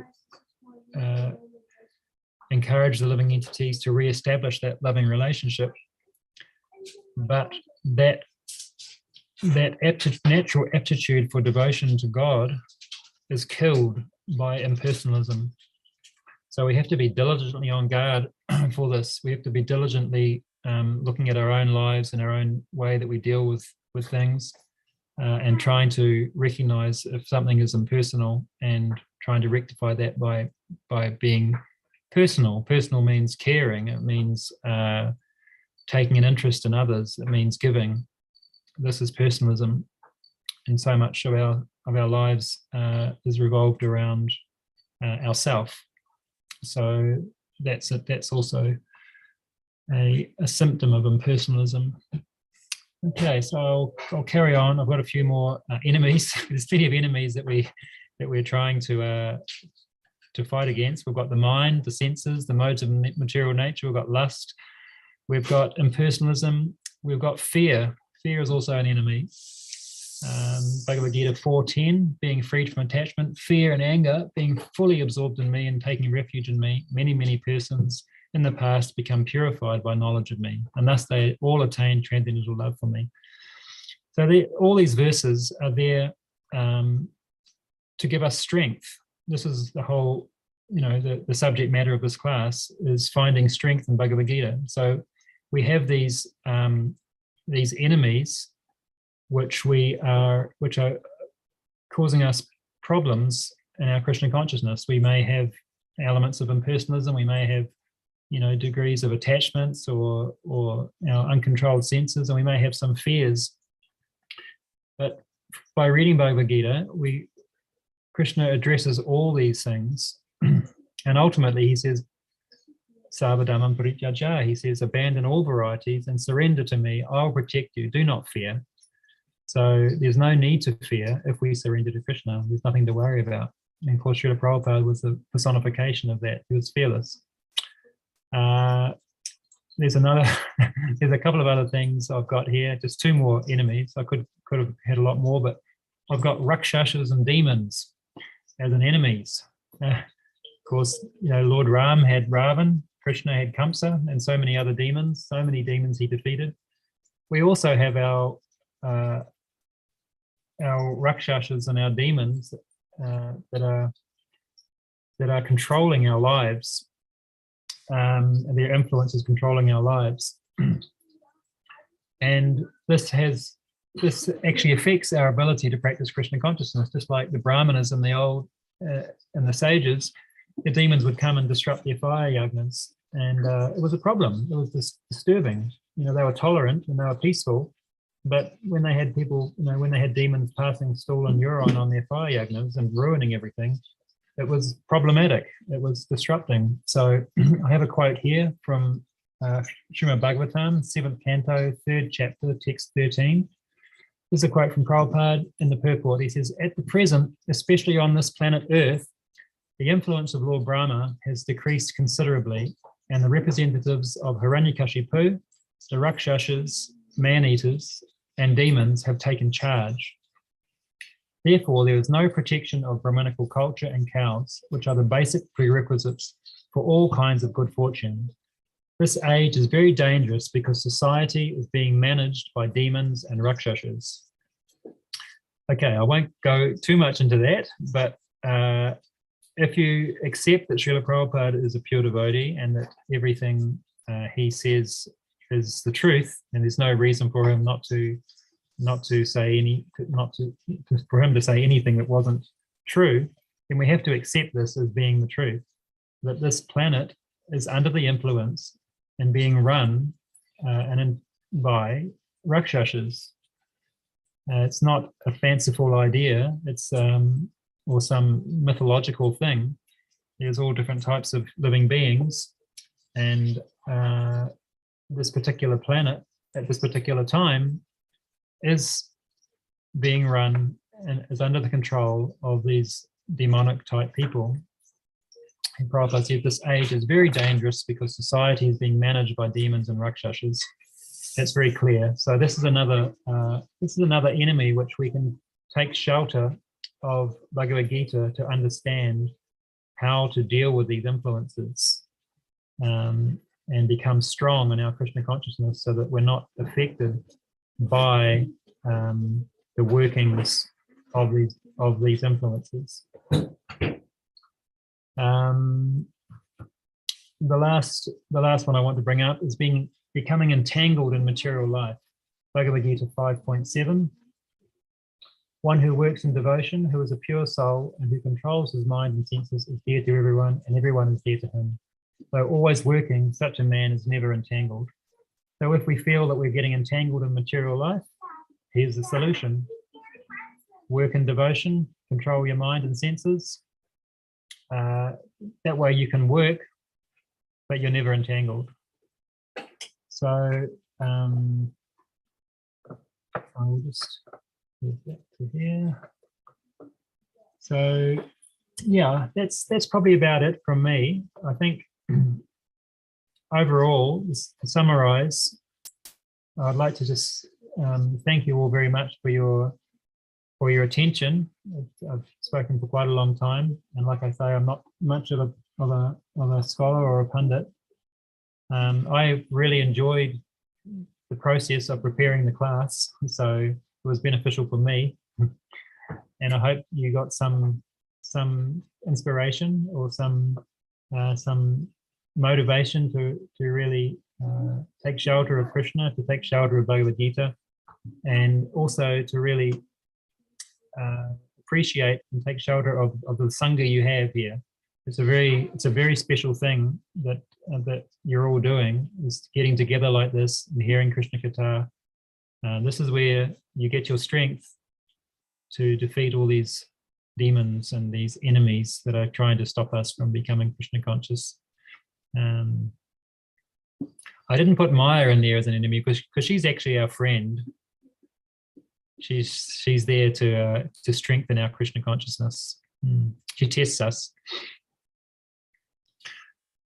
All right. So yeah, I would summarize by saying, acknowledge where we're at. Be honest with where we're at with our Krishna consciousness. If we're not fully absorbed with Krishna 24 hours a day, then we have some weakness. We have some anarchas. We have some attachments that we need to purify. And if we're not crying for Krishna, calling out in full dependency and love, then we have also some work to do to develop that love.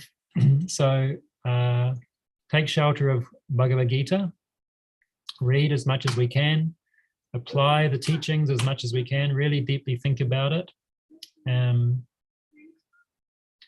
Do you know what there are two main lessons, or the first two lessons of Bhagavad Gita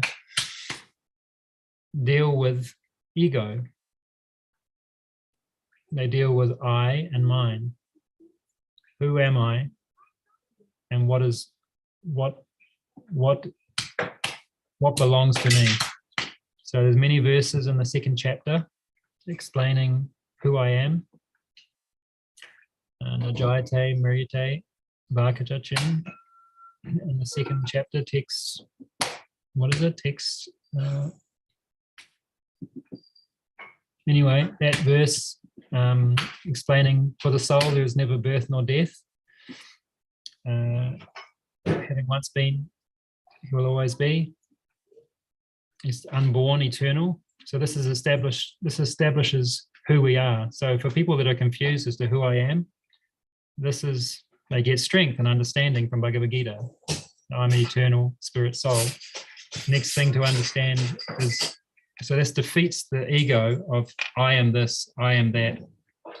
The next thing of the ego is this is mine, this belongs to me. So this is defeated as well. In the fourth chapter, the understanding of mine, Krishna establishes that everything belongs to me. Nothing belongs to you. So I and mine are the aspects of ego, and they are clarified. And this is what drives us to do so many things. This concept of I and mine, I am this, and this, I want this, and this is mine, and this is like that. That drives us and motivates us in our life.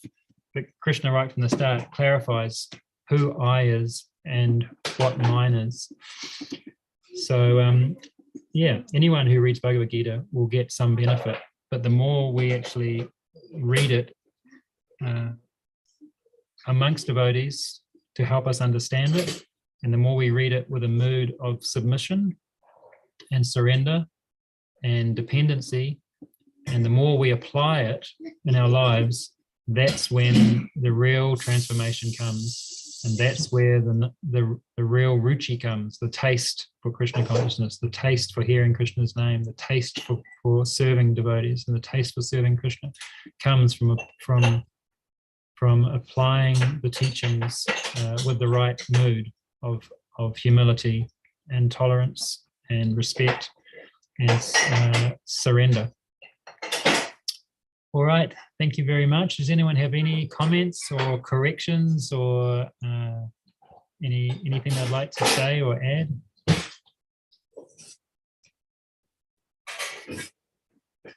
Thank you for all staying awake while I was talking. Thank you, you, Prabhu. Buddha. Thank you, So very Buddha. nice. Thank you very much. And a lot of things got covered. And I did not realize so many of the weaknesses and enemies that I had. So thank you for pointing them. Yeah, we're all in the same boat. We all have these things, and we Yes. all have to help and support each other. Yes, Prabhu. Yeah. Yes. Thank you so much. It was very, very nice. Thank you. Hare Krishna. Hopefully, I'll get the opportunity to do the service again sometime. Yes, probably, definitely. Hare Krishna. And we'll also get the opportunity to have your association. Thank you very much. Well, hopefully, we've just been organizing our Rath Yatra festival in January. So hopefully you can all come for that. It's always nice to serve you all. Yes. For Jagannath, come for Jagannath. Yes, Prabhuji. Okay. All right. Anyone else have any questions or comments or realizations? Something I said that maybe wasn't right, or something I said that made you think about something? Avinash Prabhu, did you want to say something? Pardon? Sorry, I think Avinash Prabhu wanted to say something as well. Yeah, sure. Hare Krishna, Buddhimana Prabhu. Hare Krishna. As Purna Pragna Mataji said, you have covered so many points and we never realized weaknesses. You are so right. Even when you were talking about 2.7 Karpanya Dosha, so Arjuna realized his weakness, not Duryodhana. Duryodhana was counting his strength, what I have got and how I can defeat. But we never thought I never thought like this. That's why actually Krishna was preaching Arjuna, not Duryodhana, because he wanted it. The other thing sorry, Prabhu. Duryodhana wouldn't listen. Yes. Because he was thinking that he's not weak, he's strong. And the other thing, Prabhu, very nicely covered so many things and so many verses from Bhagavad Gita. Are they not the energies of Krishna's? And those energies actually get activated by some desire, something like this, and all those energies actually being Krishna's energies. So, how I should say that? So those energies actually, they belong to Krishna. So they're also actually a kind of spiritual energy. Yeah. Krishna is the source of all material and spiritual energies. Everything comes from Krishna. Yes, and yeah, as you said, all those energies start working based on our own desire, what we actually want. The last, as you said, Prabhu. Yeah, Krishna reciprocates. Krishna reciprocates through his energy. Yeah. So in one sense, sorry. Kiran, Prabhu, I want your opinion on this. Thank you, Prabhu. Yeah, I mean, this is when I was making this, preparing and listing these weaknesses and also listing the enemies. Ultimately, all these things are coming from Krishna, and they're ultimately all meant for our benefit. So the blocks or the anartas that we may have, having them presented to us, then it's our choice if we want to do the penance, do the mahi, do the work required to purify them or not. Okay, so we have our independence and our free will, but ultimately they're meant for our benefit. So because Krishna wants us to be reunited in full consciousness with him. So he arranges these things so that we can make spiritual progress. So yeah, I mean, is that I'm not sure if I quite understood the question, that all these weaknesses and enemies which are causing us to not perhaps fully absorb ourselves in Krishna consciousness, they're all actually energies of Krishna. They're all coming from Krishna. There's nothing outside of the energy of Krishna. So, and because Krishna is all loving, he has no malice or no bitterness or no desire to cause suffering for anyone. So we can only assume that all these things that happen are ultimately for our benefit. Like the story of the king and the servant he would always say, everything that Krishna does is okay. And whenever he was asked something, everything that Krishna does is okay. You know the story, right? So then the king lost his finger and got a cut on his finger, and his servant said everything that Krishna does is okay. And the king became angry and sent him to prison, so you're nonsense. And then he went hunting with another servant, and then they got ambushed by some Kali worshippers wanting to sacrifice him. But then when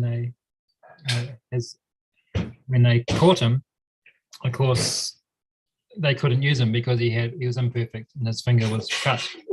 So then when he came back, he understood that actually everything Krishna does is okay, because if I'd had my finger, then I would have been sacrificed. And also the servant, he also understood, well, if I'd gone with him, I would have got caught, but now I've been in prison, so I'm safe. So everything that happens to us and everything that comes up to us, we can see it as an obstacle or a problem, or we can view it as opportunity to surrender, or an opportunity to further, to put the philosophy of Krishna consciousness into practice. So when there is no obstacle, it remains as a philosophy, as an idea, as a concept.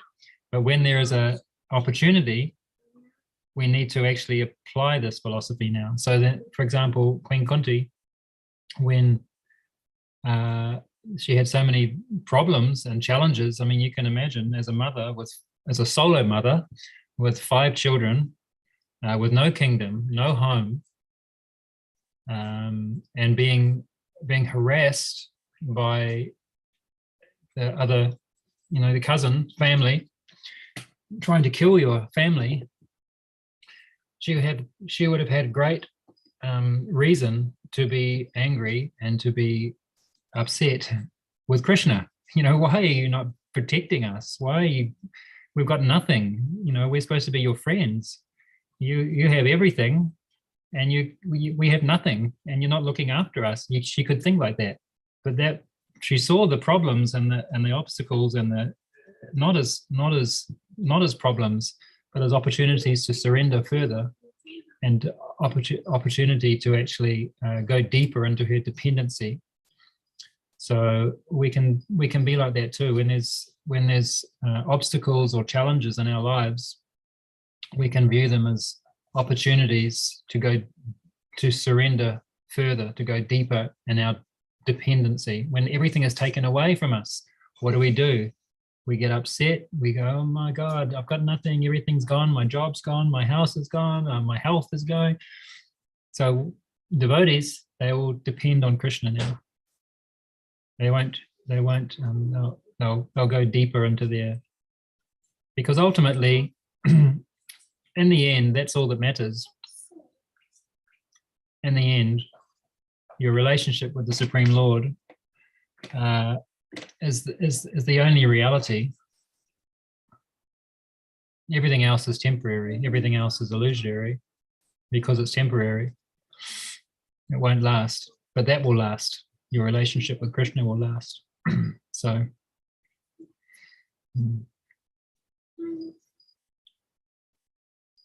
Thank you, Prabhu. Thank you. Hare Krishna, Prabhu. I'm aware that your time has also been extended as well. I do have a question, but I was just wondering if anyone else has a question they can ask now.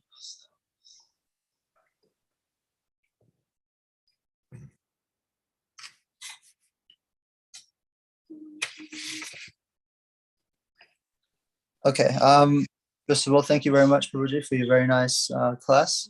And I can certainly attest to the fact that all of us have learned a lot from what your discussion was on finding strength in Bhagavad Gita. I particularly enjoy listening to your classes because you've got so much personal experience in preaching yourself. So as you mentioned, to apply the philosophy is important.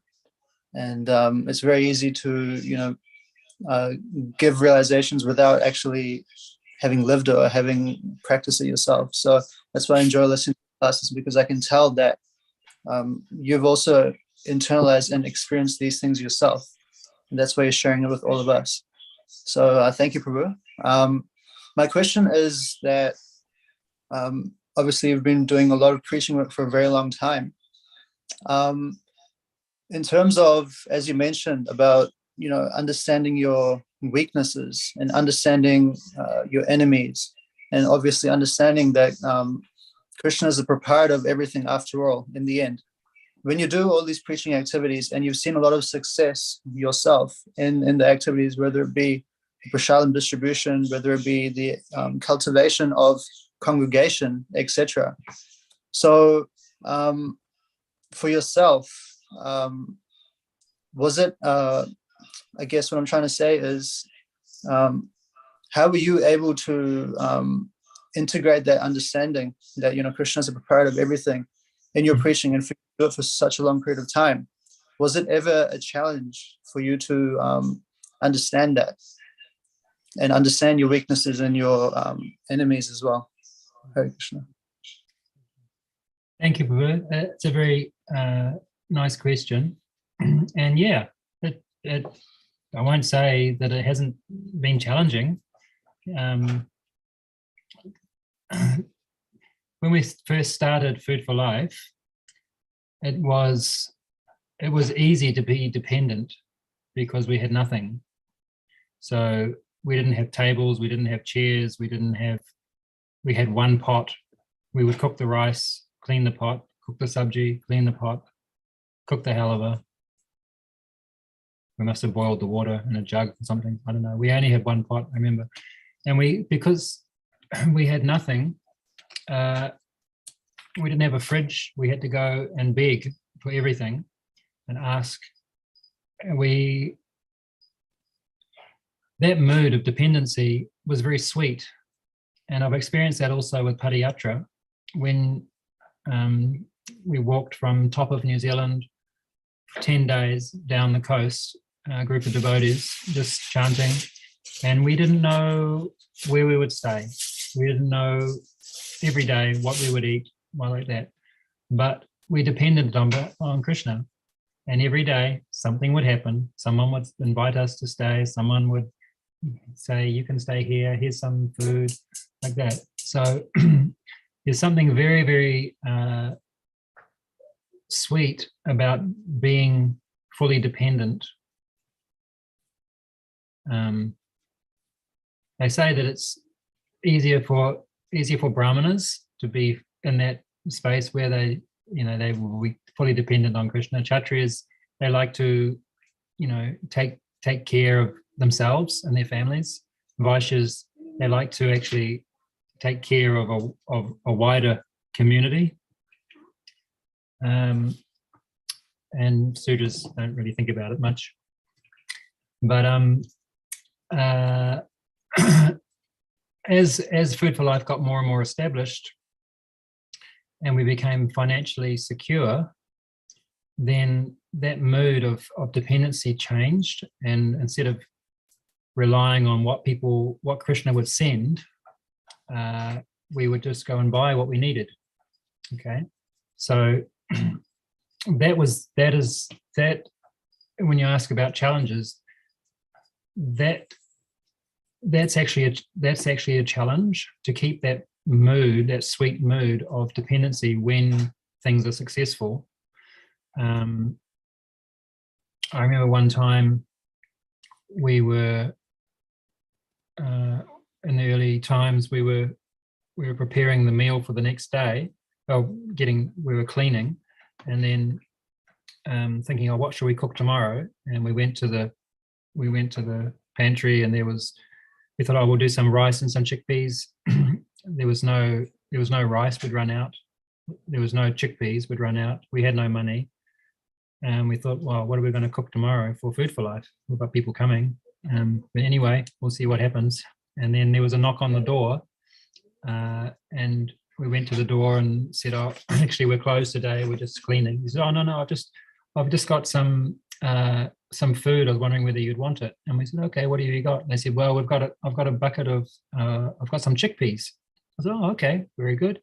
So she brought the chickpeas, and then it was a 20-liter bucket of chickpeas.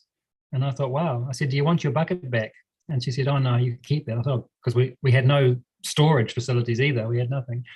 So then she said, actually, I've got some rice also. Would you like some rice? And I said, yeah, sure. She said, so she goes back, she's got 2 20-liter buckets of rice, basmati rice.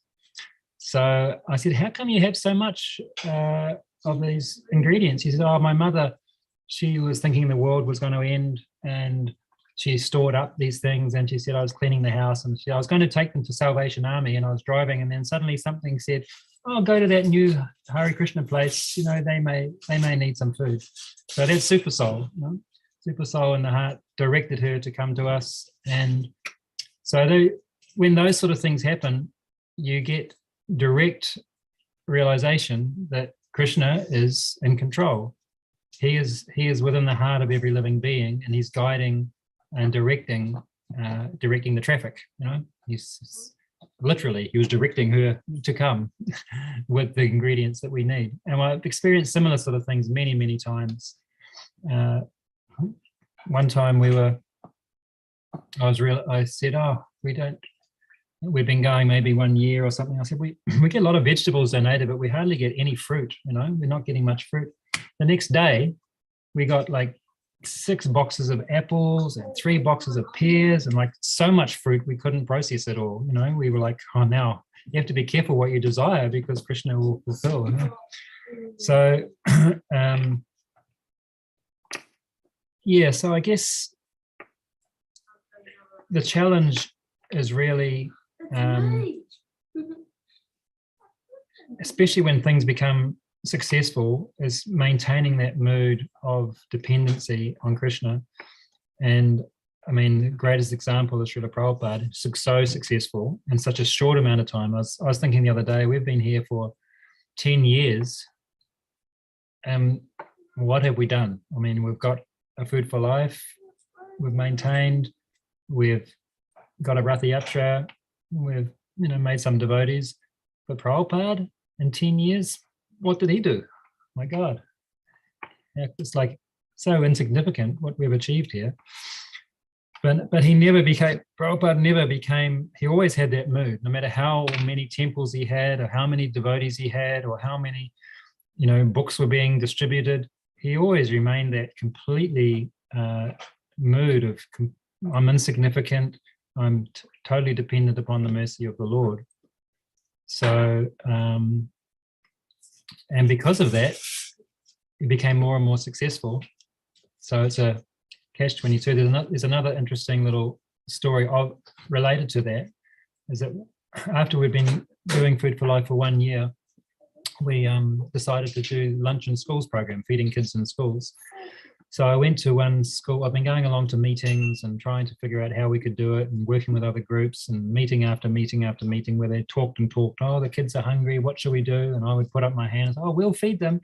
Oh, we need to do some more research and we need to do some more papers. And every meeting I got frustrated. So I walked out of one meeting and I just went round to one school and I said, do you want your children to have a hot lunch every week? She said, yes, we do. That would be great. When can you start? I said, we'll start next week. She said, great. I said, how many kids are in the school? She says, 220 kids. I said, okay. So then I went, I committed to doing it every week for 1 term. And then on the way back from there, I realized, oh my God, what have I done? We've got, at that point, we had $400 in the bank. That's all we had.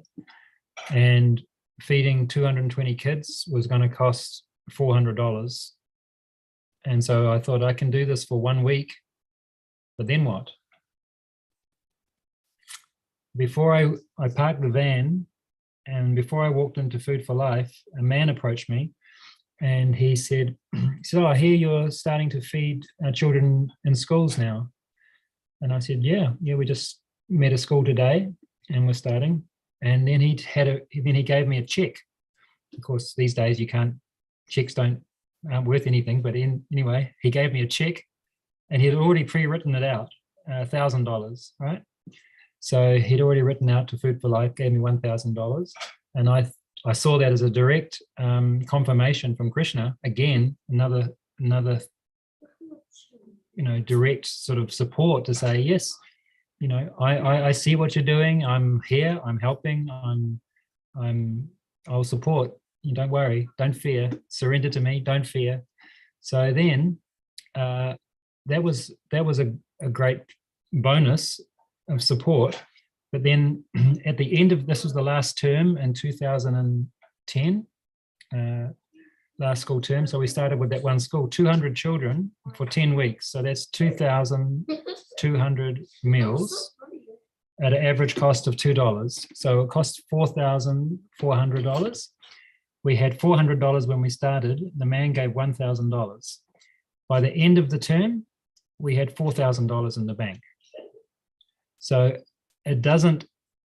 it's a completely mysterious economic model. From an economic point of view, you're saying you're giving something away, but your bank balance goes up. How does that work economically? When the model we have is you have something, you sell it for profit, then your bank balance goes up, right? That's the model we have. But the Krishna conscious model is that we depend on Krishna, we give Krishna to others, and then all our needs are taken care of. So I've had direct realization that of the truth of that if you give Krishna to others, if you surrender to Krishna and you give Krishna to others, you'll never lose, you'll never be without. And I've experienced right from then that the more you give, the more you receive. It's a simple economic truth. And even economically, the more prasadam we distribute, the more our bank balance goes up. It's that simple. It doesn't make sense economically, but that's what I've experienced. The more you give away, the more your bank balance goes up. I also experienced this when I had cows and I was looking after cows. I had a business in Kerikeri, had a shop. And whenever I would go and do something for the cows, feed them something or go and spend some time with them or talk to them, sing to them, the day at the shop was always the best day. Even if sales had been down, I'd spend a morning with the cows, go to the shop. It was the best day of the month. Always like that, every time. So these are mysterious, mystical truths that only devotees can understand. So yeah, I don't know if that answers your question entirely, but I hope that's something. Yeah. Thank you, Prabhu. That definitely answers my question. There's some extremely wonderful and mysterious experiences. That's very nice. That's very inspirational. I'm sure for a lot of us, those stories, that the dependence on Krishna leads to miracles, really. It does. It's hard because we're conditioned to thinking we are the doers, and unless I do this, and unless I use my intelligence to manipulate the material energy to get this result, how else is it going to happen? You know, I have to use my intelligence to manipulate the material energy to get the result that I want.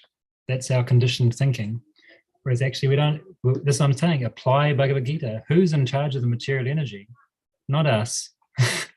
We don't control the material energy. Krishna does. Daivi Kahaishi Gunamaya. He's the controller of the material energy. So if we surrender to him and leave it to him, I find more and more I'm realizing the more I can keep out of the way, keep out of, like when there's a project on, keep out of the way, you know, like, and just let Krishna work through me. Be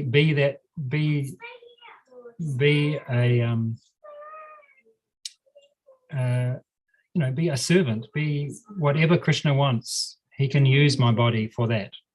I don't care. That then things become very successful. Yeah, it's hard because we want to be controllers, basically.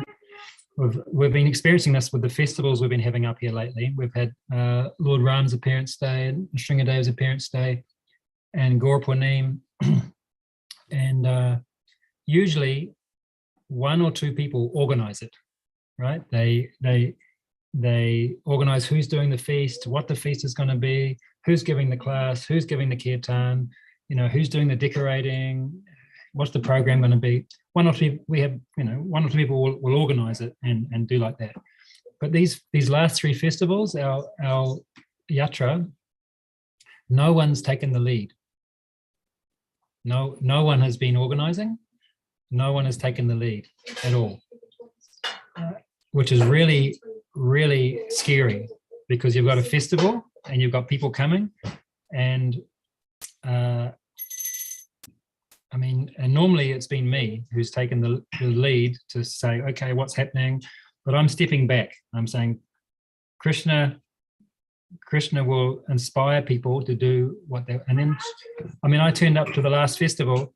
I didn't know who was cooking the feast, if there was even going to be a feast.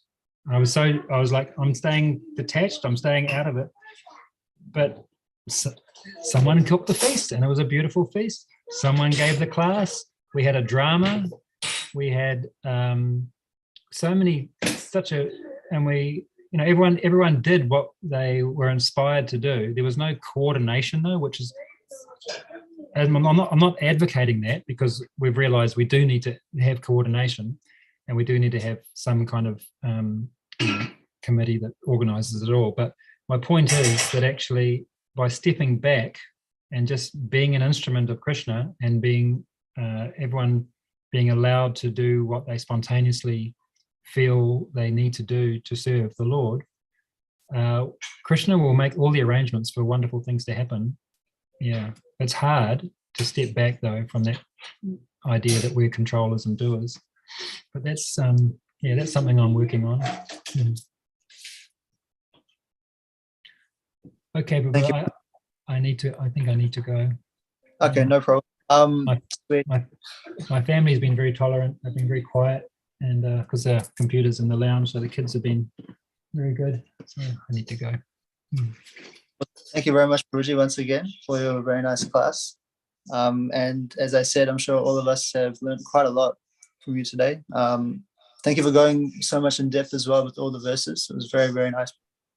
And yeah, we hope to have your association soon as well. I'm very grateful to have all your association, actually. It's very nice to have you all sincere and serious devotees, to have some time with them, with you all. Our father couldn't be here. He's having a bit of technical issues. He's in India at the moment. Yeah. Bit of like connection issues there and stuff. So yeah, unfortunately he couldn't be here. You've done a great job filling in his footsteps. Thank you, Prabhu. Hare Krishna. Thank you. Thank you, Prabhuji. Thank you, Shital. All glories to Srila Prabhupada. Hare Krishna. Hare Bhava. Hare Krishna. Hare Bhava. Hare Krishna. Thank you. Okay. And thank you to Bodhimanta Prabhu for his very nice class. So as I mentioned, my father Ambrish Prabhuji is not here today. Now it's getting to 7 p.m. So what we'll do is we'll just sing Jara Madhava, and then we'll do Maharaj Please Us, and then we'll end the program there. And hopefully from next week he'll be in New Zealand, so everything should be fine then. So I'll sing Jara Madhava, and if everyone could repeat after me with your mics muted, that'd be great. Hare Krishna. Jaya Radha Madhava Jaya Kunja Bihari Jaya Radha Madhava Jaya Kunja Bihari Jaya Gopi Jana Vallabha Jaya Girivaradhari Jaya Girivaradhari Jaya Gopi Jana Vallabha Jaya Girivaradhari Jaya Girivaradhari Jaya Yashodanandana Jaya Varjana Ranjana Jaya Yashodanandana Jaya Varjana Ranjana Jaya Yamuna Tiravanachari Jaya Kunja Bihari Jaya Yamuna Tiravanachari Jaya Kunja Bihari Jaya Radha Madhava Jaya Kunja Bihari Jaya Radha Madhava Jaya Kunja Bihari Jaya Gopi Jana Vallabha Jaya Girivaradhari, Jaya Girivaradhari, Jaya Gopijana Vallabha, Jaya Girivaradhari, Jaya Girivaradhari, Hare Krishna, Hare Krishna, Krishna Krishna, Hare Hare, Hare Rama, Hare Rama, Rama Rama, Hare Hare, Hare Krishna, Hare Krishna, Krishna Krishna, Hare Hare, Hare Rama, Hare Rama, Rama Rama, Hare Hare. Jai, Hare Krishna. So, whose turn is it to sing Maharaj Preserve us today? Navina's put her hand up. Brilliant. Okay, Navina, take it away. Hare Krishna. Maharaj, please hear us. Maharaj, please hear us. We have learned some real good stuff. We have learned some real good stuff. Maharaj, we have learned one thing. Maharaj, we have learned one thing. And today for you we will sing. And today for you we will sing. If our room is clean, If our room is clean, then our mind is clean. then our mind is clean. If our mind is clean, If our mind is clean, we can do anything. we can do anything. If our room is dirty, If our room is dirty, and so are we. then so are we. And if we are dirty, And if we are dirty, we're not happy. we're not happy. Wasting time Wasting time is the greatest crime. is the greatest crime. Wasted time Because wasted time means a wasted mind. means a wasted mind. So best use your time So best is your time when you're in your prime. when you're in your prime. And your whole life And your whole life will be sublime. will be sublime. If your wealth is gone, If your wealth is gone, then there's nothing wrong. then there is nothing wrong. But if your health is gone, If your health is gone, that's a different song. that's a different song. But if your character dies, But if your character dies, then the world will cry. then the world will cry. Only saintly behavior, Only saintly behavior, that's humanity die. that's humanity thrive. Hare Krishna, Hare Krishna, Krishna Krishna, Hare Hare, Hare Rama, Hare Rama, Rama Rama, Hare Hare. Hare Krishna, Hare Krishna, Krishna Krishna, Hare Hare. Hare Rama, Hare Rama, Rama Rama, Hare Hare. We must always remember Krishna We must always remember Krishna and never forget him too. and never forget him too. But how are we to practice this with so many things to do? But how are we to practice this with so many things to do? That is the greatest question.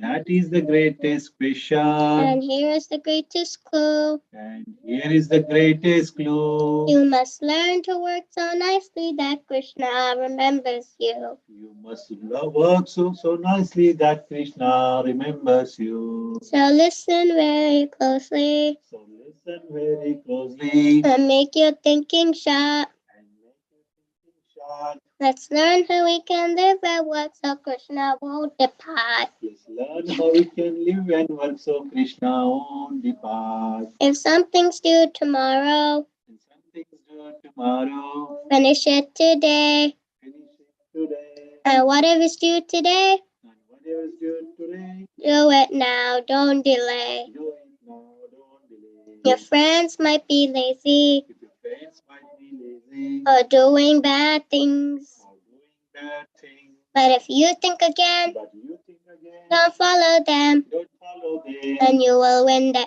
end. and you will win them. Whatever work we give in, Whatever work is given, we do our really best. we do our very best. We only live with what we need and give Krishna the rest.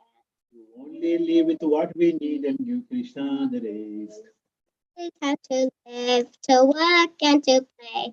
If you learn to live this way, we'll see Krishna every day. This is how to live, to work and to play. To learn to live this way, we'll see Krishna every day. And when our time is up, he'll take us off our path. We sing and dance with him with our hearts full of love. And when our time is up, he'll take us up above. We sing and dance with him with a heart full of love. So chant Krishna's names, his glories and his fame. His only way this world will ever become same. All Krishna's name, his glories and his name. This is the only way this world will ever become sane. Now please ask this greatest question. Now please ask this greatest question And find this greatest clue. and find this greatest clue. You can only remember Krishna You can only remember Krishna if Krishna remembers you. if Krishna remembers you. Hare Krishna, Hare Krishna, Krishna Krishna, Hare Hare, Hare Rama, Hare Rama, Rama Rama, Hare Hare. Hare Krishna, Hare Krishna, Krishna Krishna, Hare Hare, Hare Rama, Hare Rama, Rama Rama, Hare Hare. Jai Jagadguru Srila Prabhupada ki Jai. Jai. Goswami Maharaj Gurudev ki Jai. Jai. Prananandi Hari Hari Bol. Hari Hari Bol. Namaste Krishna Style.